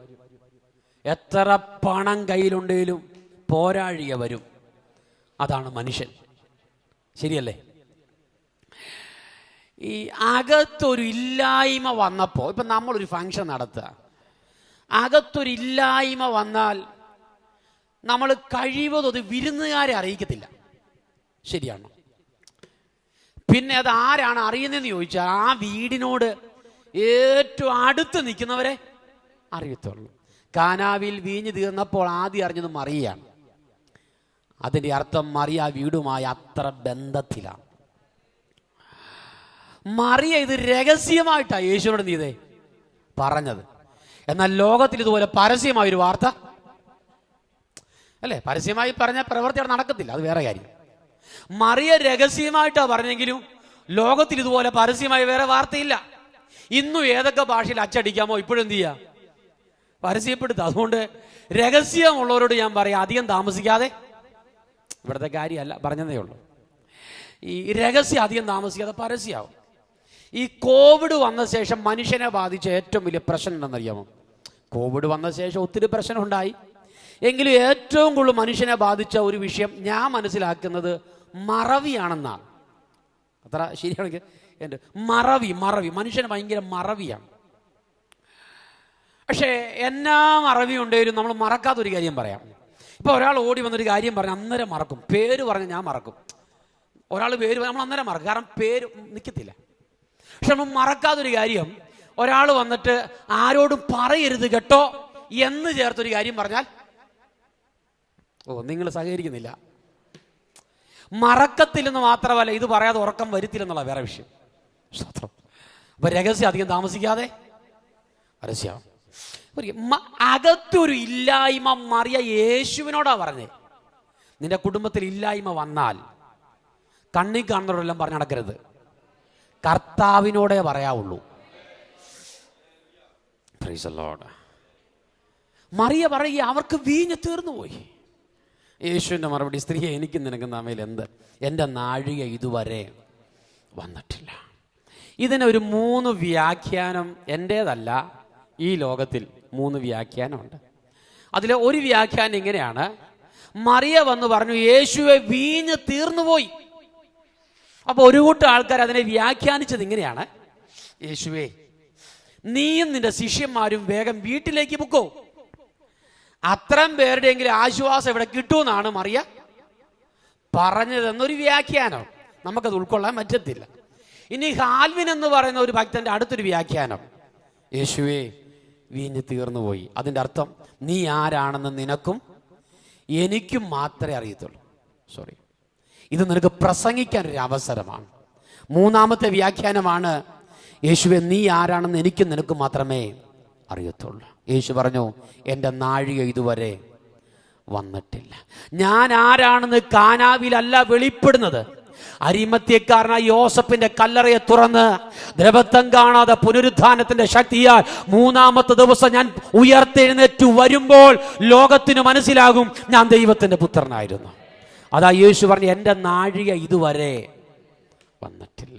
വ്യാഖ്യാനങ്ങൾ അവിടെ നിൽക്കട്ടെ, മടങ്ങി വരാം. മറിയ അവിടെ നിന്നില്ല, ഓടിച്ചെന്ന് ശുശ്രൂഷക്കാരോട് പറയാം, അവൻ എന്തേലും കൽപ്പിച്ചാൽ അത് ചെയ്യുവേ. ഓക്കെ, കൽപാത്രങ്ങളിൽ വെള്ളം നിറയ്ക്കാൻ പറഞ്ഞു. വായിക്കാമോ? അവർ വക്കോളം നിറച്ചു. വായിച്ചു.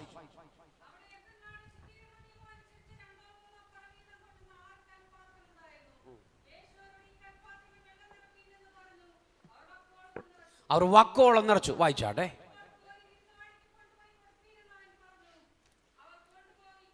നിങ്ങൾ നോക്കിക്കേ, ശിഷ്യന്മാരോടല്ല ഇതൊന്നും പറയുന്നേ, ശുശ്രൂഷക്കാരോട് ഇതെല്ലാം പറഞ്ഞേ. ശിഷ്യന്മാര് വേറെ, ശുശ്രൂഷക്കാര് വേറെ. ശിഷ്യന്മാര് വിശ്വാസികളായി കൂടെ കൂടിയവരാണ്, ശുശ്രൂഷക്കാർ വിശ്വാസികളാകണമെന്നില്ല. സ്തോത്രം. അപ്പൊ പച്ചവെള്ളം കോരി ഒഴിച്ച് വെച്ചവനോട് തന്നെ പറയുക, ഇപ്പോൾ കോരി ആർക്ക് കൊടുക്കണം? വിരുന്ന് വഴി കൊടുക്കണം. അപ്പൊ നിങ്ങൾ നോക്കിയേ, ഇന്നത്തെ പോലെ അകത്ത് കിടക്കുന്ന വെള്ളത്തിന്റെ നിറം മാറിയോ ഇല്ലയോ എന്നറിയാൻ പറ്റുന്നൊരു പാത്രം അന്നില്ലായിരുന്നു. കൽപാത്രത്തിൽ പച്ചവെള്ളം കിടന്നാൽ അതിന്റെ നിറം മാറിയോ എന്ന് നോക്കിയാൽ പെട്ടെന്ന് മനസ്സിലാകത്തില്ല. അപ്പൊ നിറം മാറിയോ എന്ന് അറിയാൻ പറ്റുന്നില്ല. 2, ഗുണം മാറിയോ എന്നറിയാൻ രുചിച്ചു നോക്കാൻ അനുവാദമില്ല. Price the Lord. രുചിച്ചു നോക്കാൻ അനുവാദമില്ല, നിറം മാറിയൊന്നും അറിയത്തില്ല. എന്നാലും പറയാ, കൊണ്ടുപോയി വിരുന്ന് വാഴിക്ക് കൊടു. നിങ്ങൾ നോക്കിക്കേ, ഈ വീഞ്ഞ് ആവശ്യപ്പെട്ടവന്റെ മുമ്പിലേക്ക് ഈ പച്ചവെള്ളം കൊണ്ട് പോകുന്നവന്റെ ആ മനോഭാവം ആലോചിച്ച് നോക്കിക്കേ. കാരണം അവനാ ഈ പച്ചവെള്ളം ഒഴിച്ചു വെച്ചേ. അപ്പൊ അവന്റെ ചങ്ക് ഇടിക്കുക. കാരണം അവൻ അറിയ ഇത് എന്തുവാ, ഇത് വെറും വെള്ളം. അവൻ കൊണ്ടുവച്ചു. കാര്യം ജീവിതത്തിൽ ഒരുപാട് വിളമ്പിയിട്ടുണ്ടേലും ഇതുവരെ വിളമ്പാത്ത സാധനമായി ഈ വിളമ്പിയെ. ഈ അവധി സമയത്തൊക്കെ എൻ്റെ മോള് 10ാം ക്ലാസ്സിലാണ്. അപ്പൊ ഈ യൂട്യൂബിലൊക്കെ നോക്കി ഒത്തിരി പാചകം ചെയ്യും ഈ അവധി സമയത്ത്. എന്നിട്ടിങ്ങനെ പപ്പ കഴിച്ചേ എന്ന് പറഞ്ഞിങ്ങനെ മേശപ്പുറത്ത് കൊണ്ട് വെക്കും. കൊള്ളത്തില്ലേലും നമ്മൾ പറയും, നമുക്ക് ചിലപ്പോൾ ഉപ്പായിരിക്കും, മൊത്തം ഉപ്പായിരിക്കും, എന്നാലും അവൾക്കൊരു ബുദ്ധിമുട്ടാണെന്ന് കരുതി എന്ന് പറഞ്ഞതുപോലെ ഇതുവരെ ചെയ്യാത്തൊരു കാര്യം ചെയ്യുമ്പോൾ അഭിപ്രായം അറിയാൻ വേണ്ടി ഇവന്മാര് മാറി നിൽക്കുക. കാര്യം ഇത് വീഞ്ഞായാലും ഇവർക്കറിയാൻ പറ്റുന്നില്ല. വെള്ളം ഇങ്ങനെ വെച്ചിട്ട് ഇവന്മാര് മാറി നിൽക്കുക. രുചിച്ചു നോക്കിയാൽ അടുത്ത വാക്ക് ഇത് കൊള്ളത്തില്ലെന്ന് പറഞ്ഞിരുന്നെങ്കിൽ അന്നേരെ സ്ഥലം കാലിയാക്കായിരുന്നു. അപ്പൊ അത് പറഞ്ഞില്ല. ഇത് കൊള്ളാന്ന് പറഞ്ഞാൽ ഒരല്പം ആശ്വാസം കിട്ടും. ഇത് രണ്ടും പറഞ്ഞില്ല. അടുത്ത വാക്യം വായിച്ചേ.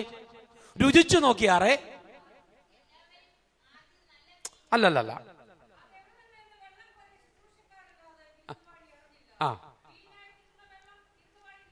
രുചിച്ചു നോക്കിയാറേ. കണ്ടോ, അതാ കൊള്ളാന്ന് പറഞ്ഞെങ്കിൽ ആശ്വാസം, ഇല്ലെന്ന് പറഞ്ഞാലും പോകാം. പക്ഷെ ഇത് രണ്ടും പറഞ്ഞില്ല. മണവാളിനെ വിളിക്കാനാ പറഞ്ഞേ. അപ്പോഴേ ഇവന്മാർക്ക് പിടികിട്ടി. കാരണം കൊണ്ടുവച്ചത് പച്ചവെള്ള. ഏതാണ്ട് ഏറെക്കുറെയൊക്കെ കയ്യിൽ നിന്ന് സംഭവം പോയിന്ന് പിടികിട്ടി. പക്ഷെ മണവാളം വന്നപ്പോ അവൻ പറയുക, ഇത്രയും നല്ല വീഞ്ഞ്. സ്തോത്രം. നിന്നോട് ഇത് ഒഴിച്ചു കൊടുക്കാനേ പറഞ്ഞിട്ടുള്ളൂ. ഇതെന്തായി തീരും എന്നുള്ള ദൈവത്തിന്റെ പദ്ധതിയാണ്. നിനക്കിത് വെറും പച്ചവെള്ളമായിരിക്കാം, പക്ഷെ ഇന്ന് രാത്രി നീ അറിയാവുന്നതുപോലെ പറ, അത് വീഞ്ഞാക്കി മാറ്റാൻ കർത്താവിന് കഴിയുമെന്ന്. മുട്ടാപ്പോക്ക് കേട്ടോണേ. എന്റെ വാസി, എനിക്ക് സുവിശേഷം പറയാൻ ചിലർ പറയുന്ന, നിങ്ങളൊക്കെ പോയി പറ എനിക്ക് സുവിശേഷം പറയാൻ. ഞാനൊരു തെളിവ് പറയാം. ഫിലിപ്പോസിനെ നോക്കണം. കർത്താവ് ഫിലിപ്പോസിനെ വിളിച്ചു. പുള്ളിക്ക് അന്ന് തിയോളജി ഒന്നും അറിയത്തില്ല, പക്ഷെ ഭയങ്കര തീഷ്ണതയാണ്. വരുന്ന വഴിക്ക് കൂട്ടുകാരനെ കണ്ടു, നഥനയേൽ എന്ന പേര്. എടാ, ന്യായപ്രമാണത്തിൽ പ്രവാചകന്മാർ പറഞ്ഞവനെ ഞങ്ങൾ കണ്ടു, നീ വരാൻ പറഞ്ഞു. അപ്പൊ നഥനയേൽ ഒരു കുടുക്ക് ചോദ്യം, നസറേത്ത് വല്ല നന്മയും വരുമോ? പുള്ളിക്ക് തിയോളജി അറിയത്തില്ല. അതുകൊണ്ട് പുള്ളി പറയാ, എനിക്കൊന്നും പറയാനില്ല, ഇന്ന് രാത്രി പ്രാർത്ഥന കൊണ്ട് വരാനാ പറഞ്ഞേ, വന്ന് കാണാനാ പറഞ്ഞേ. അന്ന് വന്നവൻ പിന്നെ പോയിട്ടില്ലെന്ന്. മനസ്സിലാകുന്നുണ്ടോ? നീ കൂടുതലൊന്നും പറയണ്ടെന്ന്, ഒരു പ്രാർത്ഥനയ്ക്കെങ്കിലും വരാൻ പറ. അത് പറയത്തില്ല, എന്നാലും പറയും സുവിശേഷം പറയാൻ. അതാ സുവിശേഷം. സഭയിലേക്ക് ഒരു പ്രാവശ്യമെങ്കിലും വിളിക്കുക, അത് സുവിശേഷമല്ലേ? ഞാൻ പഴയ പെന്തക്കോസുകാരനല്ല, എങ്കിലും പണ്ടുള്ള വിശ്വാസികളൊക്കെ ഇപ്പം നമ്മൾ ആരെങ്കിലും ഒരാൾ വന്നൊരു രോഗവിവരം പറഞ്ഞാൽ പഴയ വിശ്വാസികളായിരുന്നു ഈ പ്രാർത്ഥിച്ചേനെ അല്ലേ? ഇനി പ്രാർത്ഥിച്ചില്ലെങ്കിലും പാസ്റ്റർ നമ്പർ കൊടുത്തേനെ, അല്ലെങ്കിൽ പാസുമായിട്ട് ബന്ധപ്പെടുത്തിയേനെ, പാസ് എന്നോ. പക്ഷെ ഇപ്പം അതെല്ലാം പോയി. ഇപ്പം ആരെങ്കിലും ഒരു രോഗവിവരം പറഞ്ഞാൽ ഏത് രോഗമാണോ പറയുന്നത് അതിൻ്റെ സ്പെഷ്യലിസ്റ്റ് എവിടെയാണോ നമുക്കറിയാം. ശരിയല്ലേ? അസ്ഥിയുടെ പ്രശ്നമാണോ, അന്നേരം കമ്പത്തിലേക്ക് പോകാനായി പറയുന്നത്. ഏതാ പിടിയിട്ടതില്ലേ പറഞ്ഞേ? സുവിശേഷമൊക്കെ വായിന്ന് പോയി, ഒന്നും പറഞ്ഞില്ലേലും ദൈവമക്കളെ അറിയാവുന്ന പോലെയൊക്കെ പറ.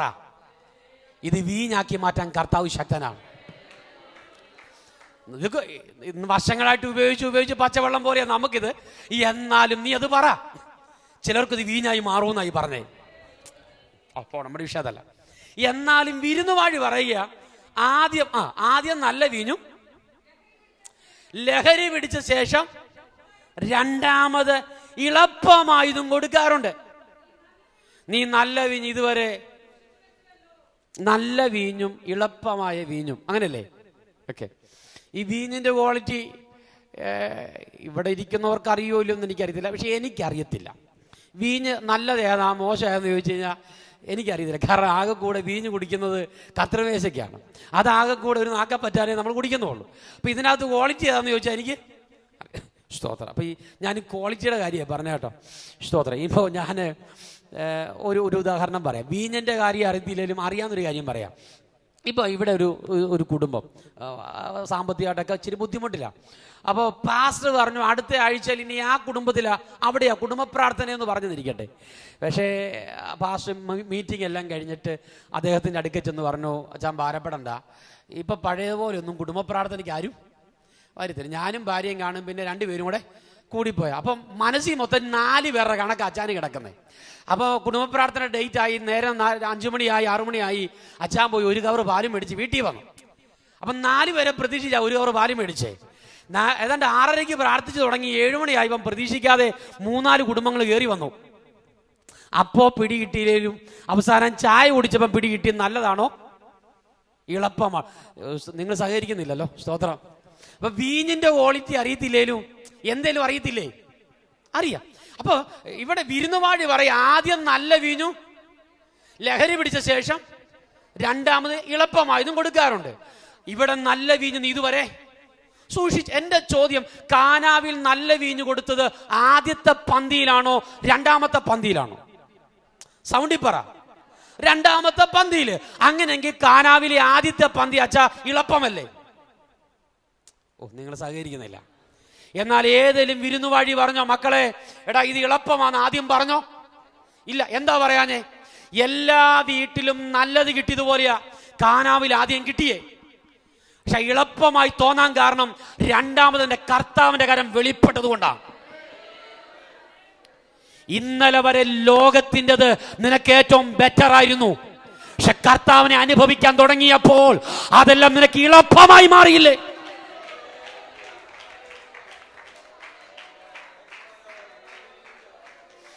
Price the Lord. ഹല്ലേലൂയ. ഒരു കാര്യം ഞാൻ ഉറപ്പ് പറയാം, ഏറ്റവും നല്ല വീഞ്ഞ് തലമുറയ്ക്ക് വേണ്ടി കർത്താവ് അവിടെ ഒരുക്കി വെച്ചിട്ട ആ മനുഷ്യനെ അവിടെ വട്ടം കറക്കിയേ. ഇന്ന് രാത്രി തലമുറയുടെ വിഷയത്തിൽ നീ വട്ടം കറങ്ങുന്നുണ്ടെങ്കിൽ ഒന്ന് ഞാൻ പറയാം, നിന്റെ തലമുറയ്ക്ക് വേണ്ടി ഏറ്റവും നല്ലതൊന്ന് എന്റെ കർത്താവ് ഒരുക്കി വെച്ചിട്ടുണ്ടെന്ന്. എത്ര പേര് വിശ്വസിക്കുന്നുണ്ട്? എത്ര പേര് വിശ്വസിക്കുന്നുണ്ട്? ശ്രേഷ്ഠമേറിയ ചിലത് നിന്റെ തലമുറയ്ക്ക് വേണ്ടി ഒരുക്കി വെച്ചിട്ട് നിന്നെ ഈ വട്ടം. Oh Jesus. ജീസസ്. വിശ്വസിക്കുന്നുണ്ടോ പ്രിയപ്പെട്ടവരെ? വിശ്വസിക്കുന്നുണ്ടോ പ്രിയപ്പെട്ടവരെ? ഹല്ലേലൂയ.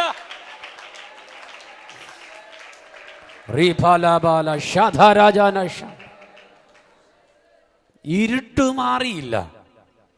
എന്നാലും നേരം വെളുത്തപ്പോഴേ പതിവില്ലാതെ അബ്രഹാം ഹാഗാറിനെ വിളിപ്പിച്ചു. ഹാഗാർ ഓടി അബ്രഹാമിന്റെ അടുക്കലേക്ക് വന്നപ്പോ അബ്രഹാം പറയാ, പോയി ഇസ്മായിലിനെ എടുത്തോണ്ട് വാ. ഓ സ്തോത്രം. അന്നേരെ ഉറക്കമായിരിക്കാം, അന്നേരം പിടിച്ചോണ്ട് വന്നു. എന്തിനാന്ന് അവൾക്കും അറിയത്തില്ല. ഇസ്മായിലിനെ കൊണ്ട് വന്നപ്പോൾ ഒരു തുരുത്തി വെള്ളം കയ്യിലേക്ക് കൊടുത്തു. അബ്രഹാം പറയും, എനിക്കൊന്നും അറിയണ്ട, ഇറങ്ങിക്കോ. അവള് മിസ്രൈമ്യ ദാസിയാണെങ്കിൽ അബ്രഹാം പറയണ്ട, നീ മിസ്രൈമിലേക്ക് പോകാൻ പറയണ്ടേ? അതുപോലും ആ മനുഷ്യൻ പറഞ്ഞില്ല. അബ്രഹാം പറയുന്നു, എൻ്റെ വീട്ടിൽ നിന്ന് ഇറങ്ങിത്തരാൻ പറഞ്ഞു. എന്നെ ദുഃഖപ്പെടുത്തൊരു വിഷയം, ഞാനിത് വായിക്കും, എന്നെ ഏറ്റവും വേദനിപ്പിച്ചൊരു വാക്കെന്നറിയാമോ? യഹോവയായ ദൈവം അബ്രഹാമിനോട് പറയുക, അബ്രഹാമേ, ഇതിലൊക്കെയും നീ സാറയുടെ വാക്ക് കേൾക്കാം എന്ന് വെച്ചാൽ അവളെ ഇറക്കി വിടാനല്ലേ പറഞ്ഞേ? ഞാൻ ചോദിച്ചു, എൻ്റെ കർത്താവേ, അബ്രഹാം ഇറക്കി വിട്ട മനുഷ്യനാന്ന് വെക്കാം, കർത്താവ് എന്തിനാ കൂട്ടു നിൽക്കുന്നേ? കർത്താവ് പറയുക, ഞാൻ അവളെയും തലമുറ ഇറക്കി വിട്ടിട്ടുണ്ടെങ്കിൽ അവളുടെ തലമുറയ്ക്ക് വേണ്ടി ഉറവ് ഒരുക്കി വെച്ചിട്ടാ. നിനക്കൊരു അധിക ഭാരം ഞാൻ തന്നിട്ടുണ്ടെങ്കിൽ നിന്റെ തലമുറയ്ക്ക് വേണ്ടി മറുവശത്ത് ഒരു ഉറവ ഒരുക്കി വെച്ചിട്ടുണ്ടെന്ന് ഉറപ്പുള്ള എത്ര പേരെന്നെ കേൾക്കുന്നുണ്ട്?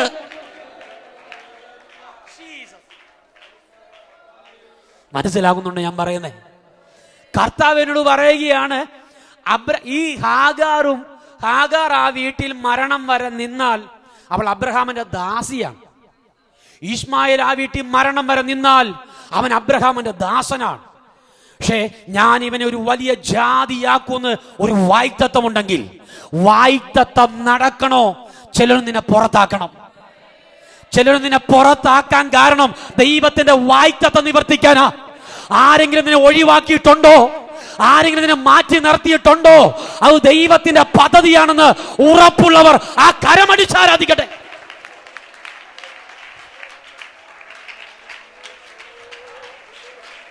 Hallelujah, praise the Lord, praise the Lord, praise the Lord. ഇത്രയും നല്ല വീഞ്ഞ്, ഏറ്റവും ബെറ്ററായ ഒന്ന് തലമുറയ്ക്ക് വേണ്ടി വെച്ചിട്ടാ ഇത്രയും നേരം ഈ പ്രയാസപ്പെടുത്തിയേ. ഇന്ന് രാത്രി നീ ഭാരത്തോടെ പോകണ്ട. കർത്താവ് ശക്തമായി പറയുന്നു, നിന്റെ തലമുറയ്ക്ക് വേണ്ടി ഏറ്റവും ശ്രേഷ്ഠമായും ദൈവം കരുതിയിട്ടുണ്ട്. വിശ്വസിക്കുന്നുണ്ട് പ്രിയപ്പെട്ടവർ? രക്തത്തെ ജയമെടുക്കുന്ന നമ്മുടെ വിഷയം, യേശുവിന്റെ രക്തത്തിൽ പുതിയ നിയമം സ്ഥിതികളെ മാറ്റും. അപ്പൊ സ്ഥിതികളെ മാറ്റാത്ത പഴയ നിയമം ഏതാ? യേശുവിന്റെ രക്തത്തിൽ പുതിയ നിയമം എങ്ങനെയാണ് സ്ഥിതികളെ മാറ്റുന്നത്?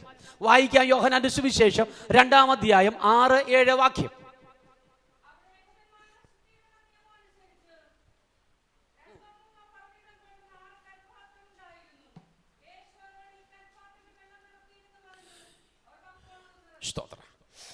ഈ വീഞ്ഞ് തീർന്നു പോയപ്പോ കാലിയായി പോയൊരു പാത്രമില്ലേ, ഇതുവരെ സെർവ് ചെയ്തേ, അതിലാണല്ലോ കൊണ്ടൊഴിച്ച്.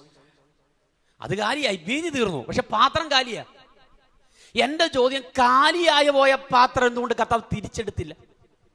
വേണ്ട, മാനമായ പാത്രം ആ വീട്ടിലോ അടുത്ത വീട്ടിലോ കാണൂല്ലോ.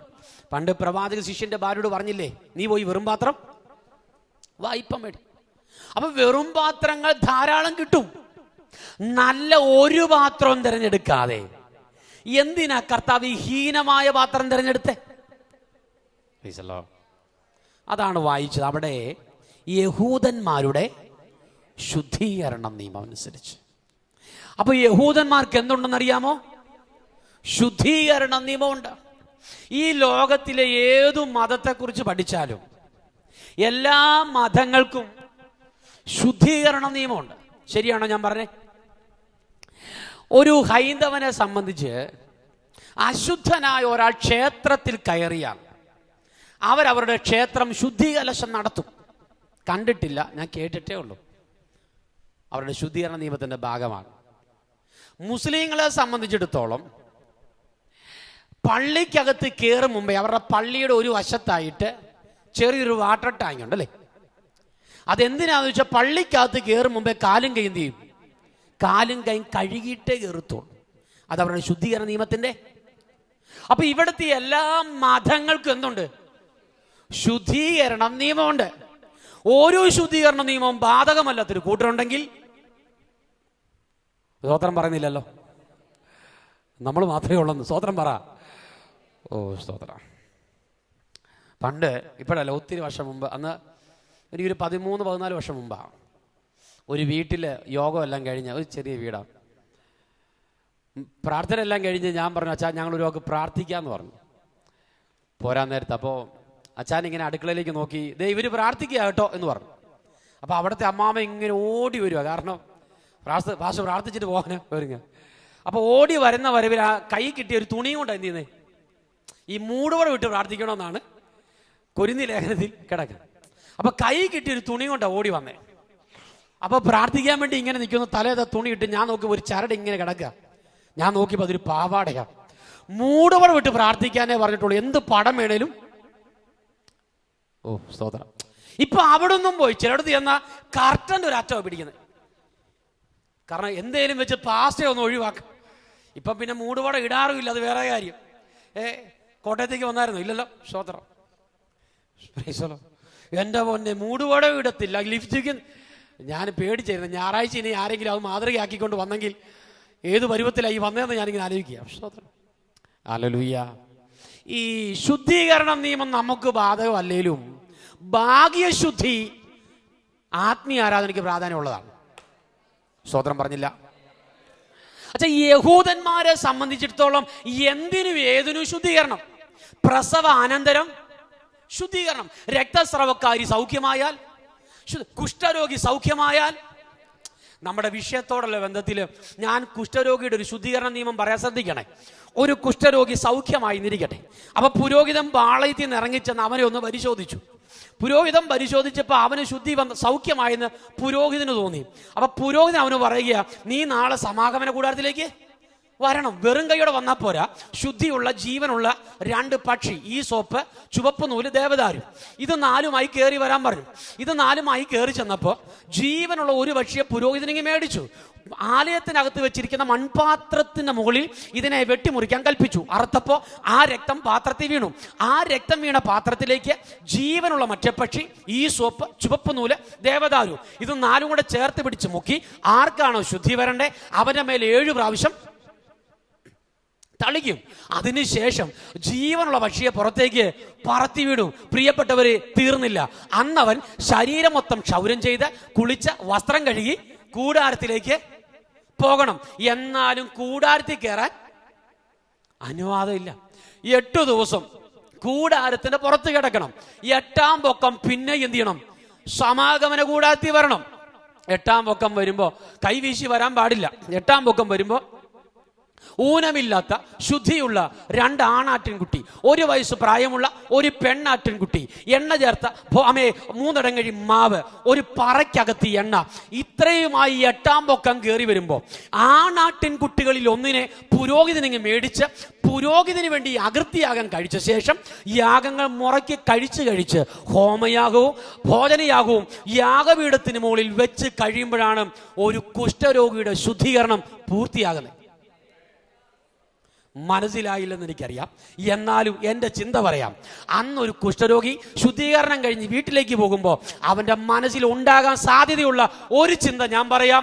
എൻ്റെ പൊന്ന് കർത്താവേ, ഇതിനേക്കാൾ നല്ലത് കുഷ്ഠരോഗം വന്നങ്ങ് ചാകുന്നത്. കാര്യം സൗഖ്യമാകുന്നതിനേക്കാൾ പ്രയാസമായിരുന്നു ശുദ്ധീകരണം. ഇപ്പോൾ നമ്മളുടെ ഈ ആദ്യകാലങ്ങളിൽ ശുദ്ധീകരണം എന്നൊക്കെ പറഞ്ഞാൽ നമുക്കൊന്നും പിടിയിട്ടില്ല. ഈ കോവിഡ് വന്ന് ക്വാറന്റൈനിൽ ഇരുന്നപ്പോഴാണ് പിടിയിട്ടുന്നുണ്ടോ. അശുദ്ധൻ എന്നൊക്കെ പറഞ്ഞില്ലേ? അശുദ്ധൻ എന്ന് പറഞ്ഞില്ലേലും ആൾക്കാർ മാറിയില്ല കണ്ടപ്പോ. ഓ ഇല്ല, സഹകരിക്കുന്നില്ല. ഹല്ലേലൂയ, സ്തോത്രം. പ്രിയപ്പെട്ട ദൈവമക്കളെ, എന്നാൽ അന്നൊരു കുഷ്ഠരോഗി ശുദ്ധീകരണം അങ്ങനെയാണെങ്കിൽ ബൈബിള് പറയുന്നു, ഇനി പാപത്തിന്റെ പരിഹാരത്തിന് ഒരു യാഗവും അവശേഷിക്കുന്നില്ല. യേശുക്രിസ്തു നമുക്ക് വേണ്ടി കാൽവറിയിൽ പരമയാഗമായി മാറി. വിശ്വസിക്കുന്നവർ സ്തോത്രം പറയട്ടെ. വിശ്വസിക്കുന്നവർ സ്തോത്രം പറയട്ടെ. 10 രൂപ നിന്റെ അക്കൗണ്ടിലേക്ക് വരുമ്പോഴല്ല ദൈവസ്നേഹം നീ അറിയേണ്ടത്, അവൻ നമുക്ക് വേണ്ടി അനുഭവിച്ച ആ മഹാത്യാഗം.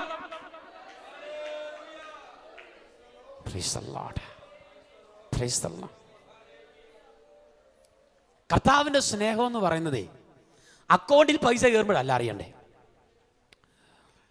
എന്നോട് ചില ആൾക്കാരൊക്കെ പറയും, പാസ്റ്റർ ഷൈനെ അവിടെ ആ മീറ്റിങ്ങിന് പോകണം, അവിടെ ഓർത്തോണം. അതുകൊണ്ട് അവരങ്ങനെയാണ്. ആ സഭക്കാരിൽ ചിലർ ഭയങ്കര കാശുകാരാ. എനിക്ക് ഇന്നു വരെ ഒന്നും തോന്നിയിട്ടില്ല. ഞാൻ പറഞ്ഞത് എന്നാണെന്നറിയാമോ? ഞാൻ പ്രസംഗിക്കുന്നത് കർത്താവിനെയാ. Price the Lord. പണ്ടേ യോഹന്നാന്റെ സുവിശേഷത്തിൽ വാക്യമുണ്ടേ, സന്ധ്യയായപ്പോ കർത്താവ് പ്രസംഗിച്ച് കഴിഞ്ഞ് സന്ധ്യയായപ്പോ പുരുഷാരമില്ല താന്താങ്ങളുടെ വീടുകളിലേക്ക് പോകുന്നൊരു ബാക്കിയില്ലേ? ഉണ്ട്. യേശുവോ മലയിലേക്കാ പോയെന്ന്. വചനം കേട്ടവർക്കൊക്കെ എന്തുണ്ടായിരുന്നു? കയറിപ്പോകാൻ വൈകിട്ട് വീടുണ്ടായിരുന്നു. പ്രസംഗിച്ച കർത്താവിന് എന്തില്ലായിരുന്നു? ആ കർത്താവിന് ഞാൻ ഈ പ്രസംഗിക്കുന്നത്. പ്രൈസല്ലോ. അപ്പൊ എൻ്റെ എനിക്ക് ഇത് പറയില്ല, ഞാൻ പറഞ്ഞിട്ടാ വന്നേ. ഇവിടുത്തെ കാര്യമല്ല, വേറെ കാര്യം ഞാൻ പറഞ്ഞതേ. ഇതൊന്നും നമുക്ക് വിഷയമല്ല. കർത്താവ് നമുക്ക് വേണ്ടി ദരിദ്രനായെങ്കിൽ ഇവിടുത്തെ പണം നമുക്കൊരു വിഷയമല്ല. മക്കൾ വിശ്വസിക്കുന്നു ഞാൻ പറയുന്നേ. ഈ പുറമോടി ഒന്നും കണ്ട് ഇളകുന്ന അല്ല ആത്മീയം എന്ന് പറയുന്നേ. കീറി ഒരു പാ കിട്ടിയാലും അഭിഷേകം പ്രാപിക്കും. വിശ്വസിക്കുന്നതേ മക്കളെ. Price the Lord, praise the Lord, praise the Lord. എന്നെ കേൾക്കുന്നത് നമുക്കുള്ള കാര്യം പറയാം. സ്തോത്രം. ഈ പഴയ നിയമം വായിച്ചില്ലേ? കൽപാത്രത്തോടുള്ള പഴയ നിയമം എന്ന് പറയുന്നത് ശുദ്ധീകരണ നിയമത്തിന് വേണ്ടിയുള്ളതാണ്. ഞാൻ ആ കൽപാത്രത്തോട് ചോദിച്ചു, എത്ര നാളായി പുറംപറമ്പിൽ കിടക്കുന്നു? ആ കൽപാത്രം എന്നോട് പറയും, എൻ്റെ പാസ്റ്ററെ, എന്നാണോ യഹൂദന്മാർക്ക് ശുദ്ധീകരണ നിയമം എഴുതി കിട്ടിയത് അന്ന് മുതൽ ഞങ്ങൾ എവിടെയാ? അന്ന് മുതലേ ഞങ്ങൾ പുറംപറമ്പില്ല. ഞാൻ ചോദിച്ചു, ഇന്ന് വരെ സ്ഥിതി മാറിയില്ലേ? ഞങ്ങൾക്ക് സ്ഥിതി മാറണമെന്ന് ആഗ്രഹമുണ്ട്, പക്ഷേ പഴയ നിയമം ഞങ്ങളെ ഒതുക്കി കിടത്തിയിരിക്കുക. പഴയ നിയമം കൽപാത്രത്തെ പുറംപറമ്പിൽ ഒതുക്കി കിടത്തിയപ്പോൾ യേശുവിന്റെ രക്തത്തിൽ പുതിയ നിയമം കൽപാത്രത്തെ കലവറയ്ക്കകത്ത് കടത്തി. ഇന്ന് രാത്രികാലം വിശ്വസിക്കാൻ തയ്യാറായാൽ, നീ വീട് കെട്ടി പാർക്കുന്ന നിന്റെ മണ്ണിൽ, ആമേ, നീ വീട് കെട്ടി പാർക്കുന്ന നിന്റെ ദേശത്ത് അവകാശം പറയുന്നത് എത്ര പഴക്കം ചെന്ന ശക്തിയാണെങ്കിലും ഇന്ന് രാത്രി വിശ്വസിക്കാൻ തയ്യാറായാൽ നിന്റെ സ്ഥിതിയെ മാറ്റാൻ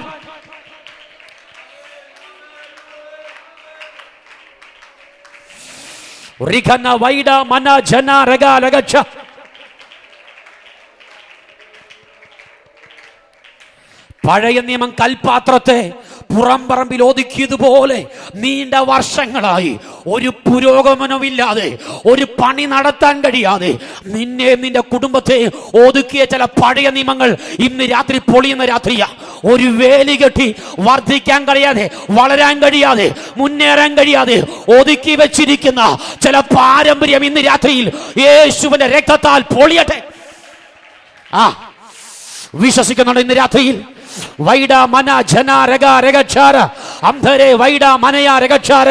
ഇന്ന് രാത്രി പഴയത് പൊളിയട്ടെ, പാരമ്പര്യം പൊളിയട്ടെ. അവകാശം പറഞ്ഞു നിൽക്കുന്ന കുടുംബത്തോട്, തലമുറയോട് അവകാശം പറഞ്ഞു നിൽക്കുന്ന ആ പാരമ്പര്യം പൊളിയട്ടെ.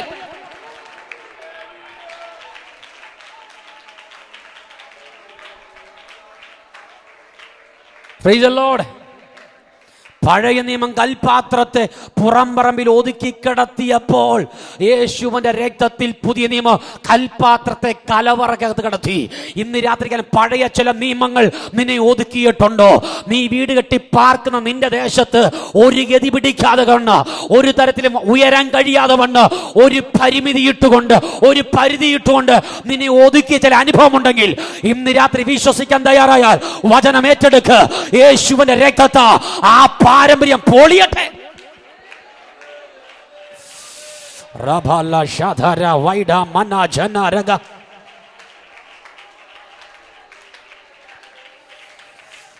ജീസസ്.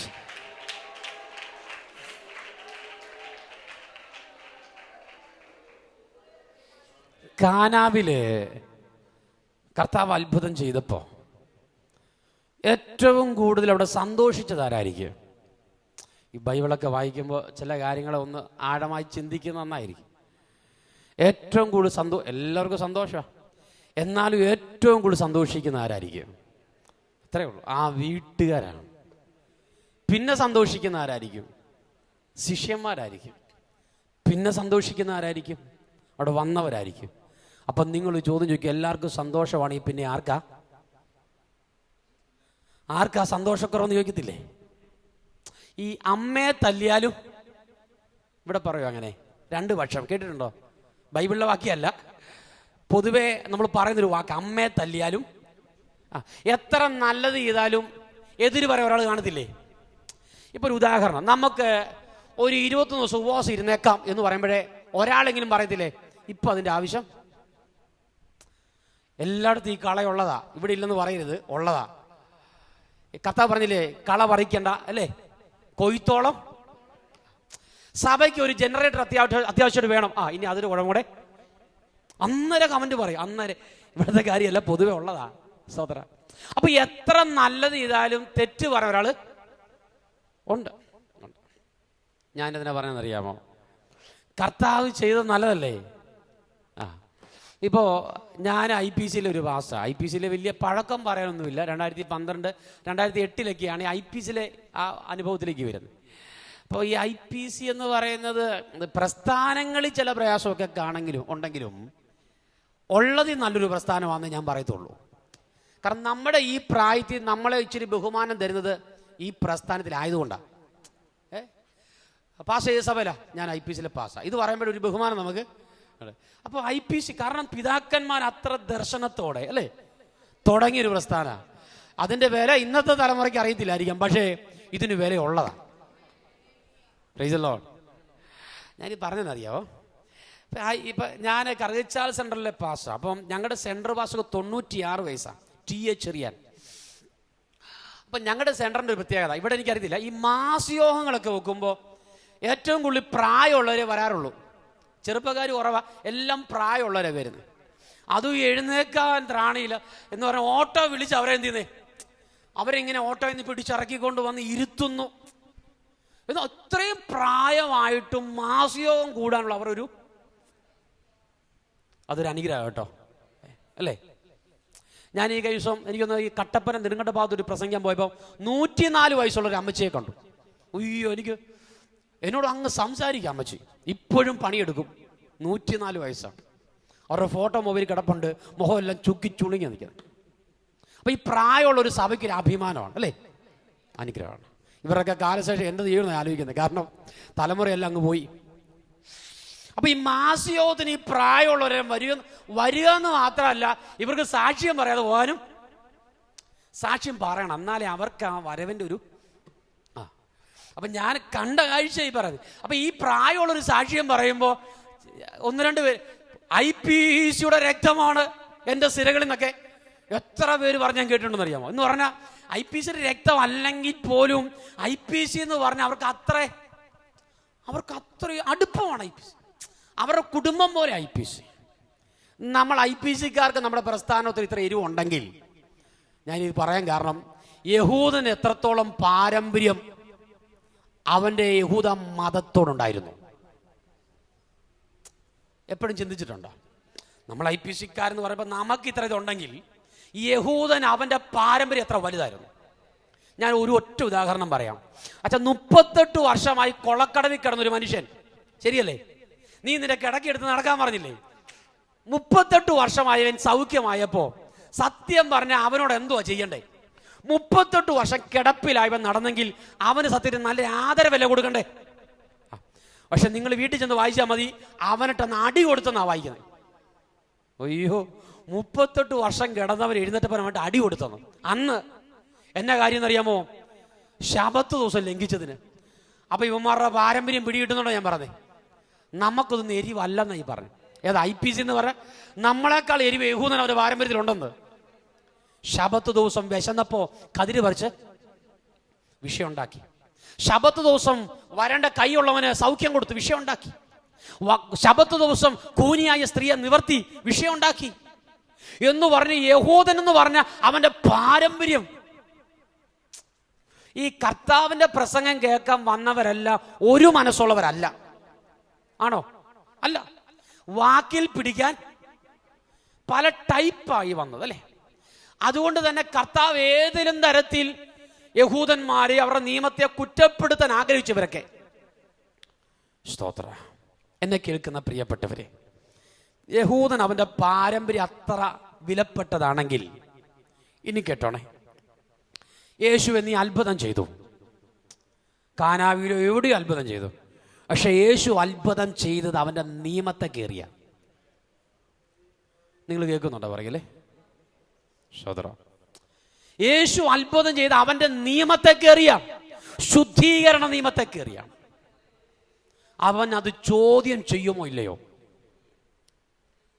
ശബത്ത് ദിവസം സൗഖ്യമായി ഇപ്പൊ ഇത്ര പ്രശ്നം ഉണ്ടാക്കിയെങ്കിൽ അവന്റെ പഴയ നിയമത്തെ, ശുദ്ധീകരണ നിയമത്തെ കയറി തൊട്ടാലോ ചോദ്യം ചെയ്തില്ലേ? ബൈബിളിലില്ല. ഞാനങ്ങ് പറയാം, യേശു ചെയ്തത് നല്ലതാണേലും അവന്റെ നിയമമാണ് എന്ത് ചെയ്തേ? യഹൂദന്റെ നിയമമാ പൊളിച്ചു കളഞ്ഞേ. അപ്പോൾ യഹൂദ പാരമ്പര്യമുള്ളവർ ചോദിച്ചു കാണിങ്ങ് വരാൻ പറഞ്ഞു കാണും. യേശു അടുത്തേക്ക് ചെന്നു. എത്ര വയസ്സുണ്ട്? 30 വയസ്സ്. നിന്റെ പേരെന്താ? യേശു. ഇതെന്താ നിനക്കറിയാമോ? യഹൂദന്മാരുടെ ശുദ്ധീകരണ നിയമം അനുസരിച്ചുള്ള കൽപ്പാത്രം. യേശുവിനോട് പറയാം, അന്നേക്കൊരു പക്ഷെങ്കിൽ 1500ഓളം വർഷം പഴക്കമുള്ള ഈ പഴയ നിയമത്തെ പൊളിക്കാൻ 30 വയസ്സുള്ള തച്ചന്റെ മകനായ യേശുവെ നീ ആരാ? അതിന്റെ മറുപടി കൂടെ പറഞ്ഞങ്ങ് അവസാനിപ്പിക്കുക. അതിനാ ദാനിയേൽ പ്രവചനം 3-ാം അധ്യായം 1-ാം വാക്യം. ആമേസ്തോ, നെബൂഖദ്നേസർ രാജാവ് പൊന്നുകൊണ്ടൊരു ബിംബമുണ്ടാക്കി, ഉയരം 60 മുഴവും വണ്ണം 6 മുഴവും. അവനെ ബാബേ സംസ്ഥാനത്ത് ദൂരാ സമഭൂമിയിൽ നിർത്തി എന്ന് പറഞ്ഞ ഒരു മൊബൈൽ ടവർ പോലെ നിൽക്കുക. വണ്ണം കുറവാണ്, ഉയരം എവിടെ നിന്നാലും എന്ത് ചെയ്യാം, കാണാം. അപ്പൊ രാജാവ് 1-ാമത്തെ നിയമം കൊണ്ടുവന്നു. വീണ, തമ്പുരു, ഇങ്ങനെയുള്ള വാദ്യങ്ങളെല്ലാം അല്ലെ, വീണ ഇതെല്ലാം വായിക്കുന്ന സമയത്ത് എന്ത് ചെയ്യണം? ബിംബത്തെ വീണ് നമസ്കരിക്കണം. ഇത് 1-ാമത്തെ നിയമം എഴുതി വെച്ചു. Shadrach, Meshach, Abednego നമസ്കരിച്ചില്ല. ഈ ഭാവമൊക്കെ നമുക്ക് കാണാപ്പാടോ വായിക്കുകയോ വേണ്ട. അപ്പൊ അവരെ എരിയുന്ന തീച്ചുള്ളിലേക്ക് എന്ത് ചെയ്തു? തള്ളിയിട്ടു. 4-ാമനായി ദൈവപുത്രന് സമനായി ഒരുവൻ കെട്ടഴിഞ്ഞ് അവരുടെ ഒപ്പം എന്ത് ചെയ്യാം? 4-ാമനായി ദൈവപുത്രന് സമനായി ഒരുവൻ അവരുടെ കൂടെ നടക്കുന്നു. അവർ കെട്ടഴിഞ്ഞവരായി അവന്റെ കൂടെ നടക്കുകയാണ്. ഒരു കാര്യം ഞാൻ പറയാം, പ്രതികൂലങ്ങൾ നിന്നെ തകർക്കാനല്ല, നിന്റെ കെട്ടിനെ അഴിക്കാൻ വേണ്ടിയാണ്. Price the Lord. അപ്പൊ രാജാവ് നോക്കിയപ്പോ അവർ കെട്ടഴിഞ്ഞ് നടക്കുന്നു. രാജാവ് അടുത്ത് ചെന്നിട്ട് വിളിക്കുന്നൊരു വാക്യം ബൈബിളിലുണ്ട്, അത്യുന്നതനായ ദൈവത്തിന്റെ ദാസന്മാരായ, അങ്ങനെയല്ലേ വിളിച്ചേ? മതി. അപ്പൊ തീക്കകത്തേക്ക് തള്ളിയിടാൻ നേരത്തെ എന്തുമായിരിക്കും വിളിച്ചേ? അപ്പൊ വായിക്ക് വരുന്നെല്ലാം വിളിച്ചായിരിക്കും. പക്ഷെ ദൈവപ്രവൃത്തി വെളിപ്പെട്ടപ്പോ വിളി അങ്ങ് മാറി. നിന്നിലൊരു ദൈവപ്രവൃത്തി വെളിപ്പെട്ടാൽ, നിന്റെ കുടുംബത്തിലൊരു ദൈവപ്രവൃത്തി വെളിപ്പെട്ടാൽ പലരും വിളിയൊക്കെ മാറും, പലരും സമീപനമൊക്കെ മാറും. വിശ്വസിക്കുന്നുണ്ടോ പ്രിയപ്പെട്ടവരെ? അവര് 3 പേരും കൂടി ഇറങ്ങി വന്നപ്പോ ബൈബിൾ ഇങ്ങനെ വാക്യം, മുടി കരിഞ്ഞു പോയില്ല, വസ്ത്രം കത്തിപ്പോയില്ല, ശരീരം വെന്തുപോയില്ല, തീയുടെ ഗന്ധം പോലും. ഓ സ്തോത്ര! എൻ്റെ ദൈവം എത്ര വലിയവനല്ലേ! കർത്താവ് എത്ര വലിയവനാ പ്രിയപ്പെട്ടവരെ! തീയുടെ ഗന്ധം പോലുമില്ലായിരുന്നു. പണ്ടെങ്ങോ നടന്ന ഒരു കിഴവിക്കഥ അല്ല പ്രിയപ്പെട്ടവരെ ഞാൻ നിങ്ങളോട് പറയുന്നത്. ഇത് വിശുദ്ധ വചനത്തിൽ പറയുന്ന, ചരിത്രത്തിന്റെ ഏടുകളിൽ സ്ഥാനം പിടിച്ചിരിക്കുന്ന ഒരു വലിയ ദൈവപ്രവൃത്തിയാണെങ്കിൽ, ഇന്ന് രാത്രി എന്റെ സ്ഥാനത്ത് ഇവിടെ ശദ്രക്ക് സാക്ഷ്യം പറയുന്നു, ആളിക്കത്തുന്ന തീക്കകത്ത് ഞാൻ കിടന്നവനാന്ന് പറഞ്ഞാൽ, നിങ്ങളൊന്ന് അടിമുടി നോക്കിയിട്ട് പറയും, എന്റെ പൊന്നു വാസേ വേറെ ആരോടെങ്കിലും പറയാൻ പറയും എന്ന് പറഞ്ഞാൽ പറഞ്ഞാലും വിശ്വസിക്കത്തില്ല. പറഞ്ഞാലും വിശ്വസിക്കാത്തൊരു പ്രവൃത്തി അന്ന് എന്റെ കർത്താവ് ചെയ്തെങ്കിൽ, ഇന്ന് രാത്രി നിനക്ക് വേണ്ടിയും നിന്റെ കുടുംബത്തിന് വേണ്ടിയും നീ പറഞ്ഞാലും വിശ്വസിക്കാൻ കഴിയാത്ത ഒരു പ്രവൃത്തി വെളിപ്പെടുത്താൻ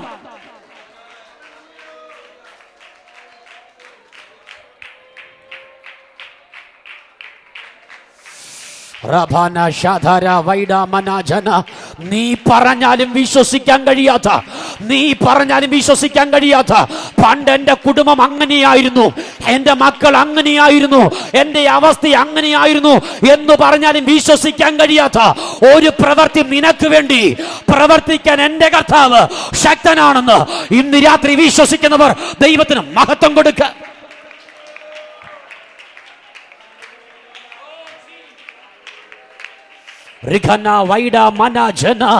അന്ധരെ വൈഡ മനാജന അധരജന വൈഡ മനാജന അന്ധരഗക്ഷാരകാലഗക്ഷ.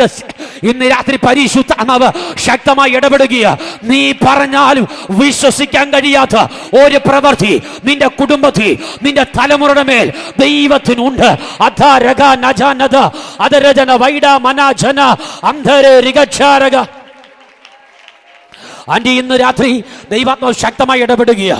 അതരജന വൈശ്യസ്യാരക. ഞാൻ പറയട്ടെ, ഒരു വയലിലെ ഏറ്റവും കുറഞ്ഞ ജോലി എന്ന് പറയുന്നത് കൊയ്ത്താണ്.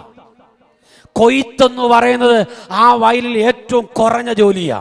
എന്നാൽ രൂത്ത് പറയുകയാണ്, ആമേ, എന്നോട് കരുണ കാണിക്കുന്നവനെ ആശ്രയിച്ച് പെറുക്കാൻ അതൊരു ജോലിയല്ല. ഓ രക്തത്താജയ, രക്തത്താജയ പറയാൻ ഒരു ജോലി പോലും അവൾക്കില്ല. പക്ഷേ അധികം താമസവിന് അതേ വയലിന്റെ താക്കോൽ അവളുടെ കയ്യിലേക്ക് കൈമാറ്റം ചെയ്തതുപോലെ ഞാൻ നിന്റെ തലമുറയ്ക്ക് ചില ഉടമസ്ഥ അവകാശം കൈമാറ്റം ചെയ്യുമെന്ന് ദൈവാത്മാവ് ഇന്ന് രാത്രി അടിവരയിട്ട് അന്ധേരകാരകക്ഷാരക ദൂത് വിളിച്ചു പറയുന്നു. എത്ര പേർ വിശ്വസിക്കുന്ന പ്രിയപ്പെട്ടവരെ? Price the Lord. നീ പറഞ്ഞാലും വിശ്വസിക്കാൻ കഴിയാത്ത, നീ പറഞ്ഞാലും വിശ്വസിക്കാൻ കഴിയാത്ത ഒരു പ്രവൃത്തി. Praise the Lord, praise the Lord. തീക്കകത്ത് ദൈവപ്രവൃത്തി വെളിപ്പെട്ടപ്പോ രാജാവ് ഒന്നാമത്തെ നിയമം വെട്ടി. ഇപ്പൊ രാജാവ് അടുത്ത നിയമം എഴുതുകയാണ്. ശദ്രക്കിന്റെയോ മേശക്കിന്റെയോ അബേദ്നെഗോവിന്റെ ദൈവത്തിനെതിരെ പറയുകയോ പ്രവർത്തിക്കുകയോ ചെയ്ത അവനെ വെട്ടിക്കളയും, അവന്റെ കുടുംബത്തെ കുപ്പക്കുന്നാക്കും. ഞാൻ ചോദിച്ചു, തോന്നുമ്പോ നിയമം മാറ്റാൻ ഇങ്ങേരാരാ? ഒരാൾ പറയാൻ മിണ്ടണ്ട, പുള്ളി രാജാവാണ്. രാജാവിന് മാത്രമേ പഴയൊരു നിയമത്തെ വെട്ടി പുതിയൊരു നിയമത്തെ കൊണ്ടുവരാൻ കഴിയത്തുള്ളൂ. രക്തത്താജയം, രക്തത്താജയം. 1500ഓളം വർഷങ്ങൾ പഴക്കമുള്ള യഹൂദന്റെ പഴയ നിയമത്തെ പൊളിക്കാൻ വെറും 30 വയസ്സുള്ള തച്ചന്റെ മകനായ യേശുവേ നീ ആരാ? Price the Lord, praise the Lord, praise the Lord. അതിന്റെ മറുപടി അന്നേക്ക് ഒരു 30 വർഷത്തിന് പുറകിൽ കൊട്ടാരത്തിൽ കേട്ടു. യഹൂദന്മാരുടെ രാജാവായി പിറന്നവൻ എവിടെ? ഞങ്ങൾ കിഴക്കവന്റെ നക്ഷത്രം കണ്ടു. യഹൂദന്റെ രാജാവായി കാനാവിലേക്ക് രംഗപ്രവേശനം ചെയ്ത് യഹൂദന്റെ പഴയ നിയമത്തെ അവൻ പൊളിച്ചു കളഞ്ഞെങ്കിൽ ഇന്ന് രാത്രി യേശു ഇവിടെ വന്നിട്ടുണ്ട്. 2-3 പേരുടെ നാമത്തിൽ കൂടിയ അവരുടെ നടുവിൽ ഞാനുണ്ടെന്ന് ഉറപ്പ് നൽകിയ നമ്മുടെ കർത്താവ് വന്നിട്ടുണ്ട്. എന്നാൽ ഇന്ന് രാത്രി അവൻ യഹൂദന്റെ രാജാവായിട്ടല്ല, ഇന്ന് രാത്രി നമ്മുടെ നടുവിൽ അവൻ രാജാതിരാജാവായി. വിശ്വസിക്കുന്നവർ ആ കരമൊന്ന് അടിച്ച്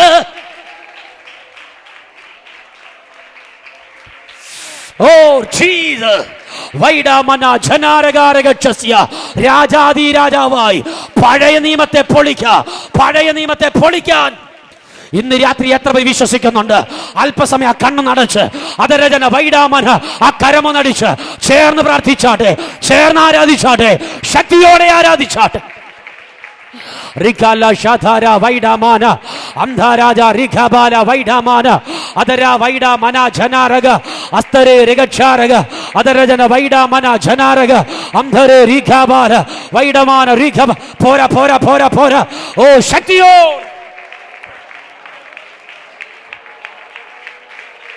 റിഖബാല വൈഡമാന ഷാധാരക ജനാധരാജന അംധേ റിഗാലക ജനാരക.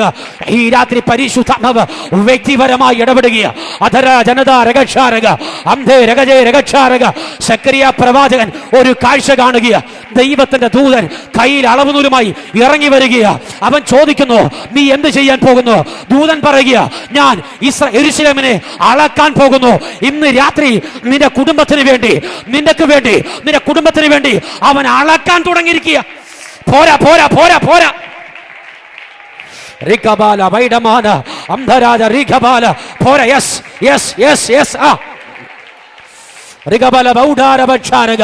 ഈ രാത്രി ശക്തമായി പറയുക, ദൂതൻ അളക്കാൻ തുടങ്ങി. മനുഷ്യന്റെ പെരുപ്പ് നിമിത്തം, മൃഗങ്ങളുടെ പെരുപ്പ് നിമിത്തം അകത്തെ മതിൽ ഇടിഞ്ഞുപോയി, അകത്തെ മതിൽ ഇടിഞ്ഞുപോയി. ഇന്ന് രാത്രി കെട്ടിയൊതുക്കിയ അകത്തെ ചില മതിലുകൾ ഇടിയട്ടെ, ഇടിയട്ടെ യേശുവിന്റെ രക്തത്താൽ. പോരാ പോരാ പോരാ. Oh Jesus. വചനത്തിന്റെ ശക്തി വ്യാപരിക്കട്ടെ. അത് കുടുംബങ്ങളിൽ വ്യാപരിക്കട്ടെ, തലമുറയിൽ വ്യാപരിക്കട്ടെ. വിശ്വസിക്കണം, കരമടിച്ച് ആത്മാവിൽ ആരാധിക്കുക. ഇന്ന് രാത്രി സ്ഥിതി മാറുന്ന രാത്രി, ഈ രാത്രി സ്ഥിതി മാറുന്ന രാത്രി.